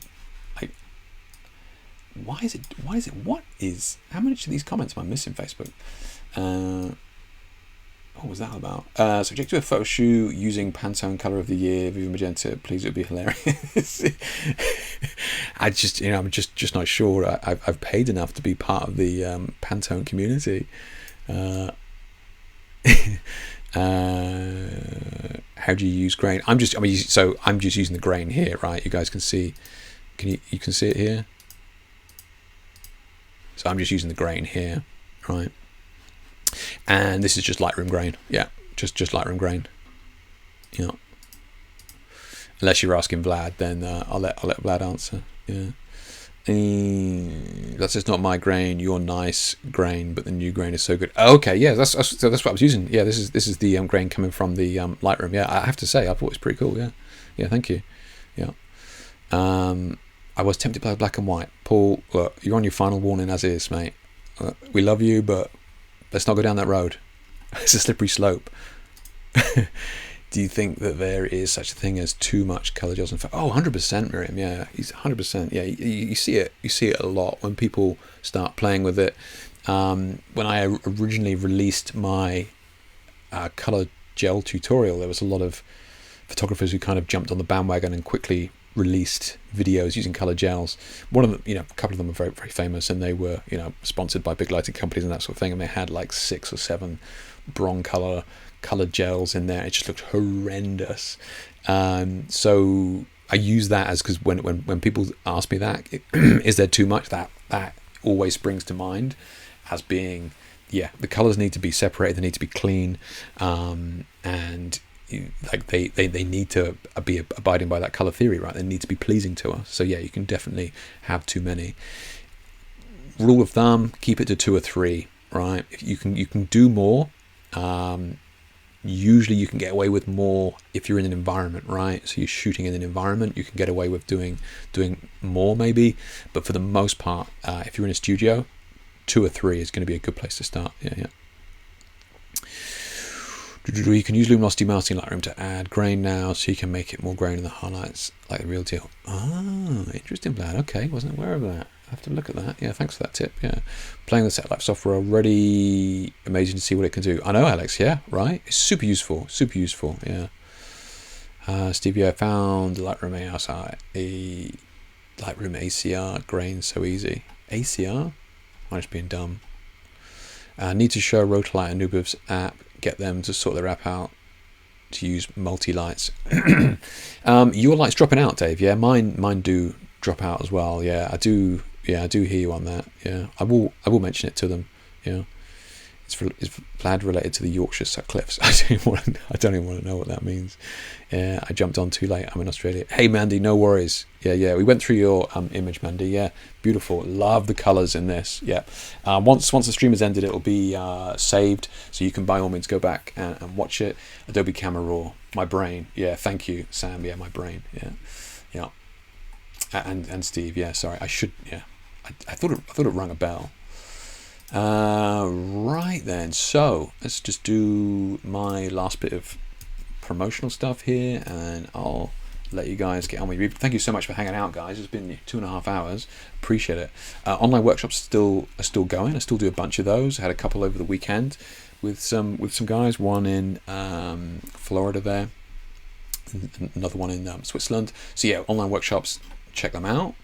We got mentoring here as well. So if you're after something a little bit more targeted on your learning needs, whether it be for business or retouching your specific genre that you're working on, I don't know whether it could be gym work, could be maternity, looking for something a bit more focused, then check out that page. I do sell color gels as well, even though we've done nothing but poo-poo them on stream. If you are using strobes and you want the best colors known to human eyeballs, then check out those gels as well. But yeah. Hey, no worries, David. Thank you, man. Yeah, thank you. Yeah, Miriam. Thank you so much for you guys that stuck around the entire time. It's great to see you all. Great group of people here tonight. Yeah, great conversations as well. Really nice to chat to you all. Not just having to select each line and time waiting for long, repeat each line. Yeah, exactly. Yeah. Brilliant. All right, guys. Well, take care. Stay safe. Stay cool.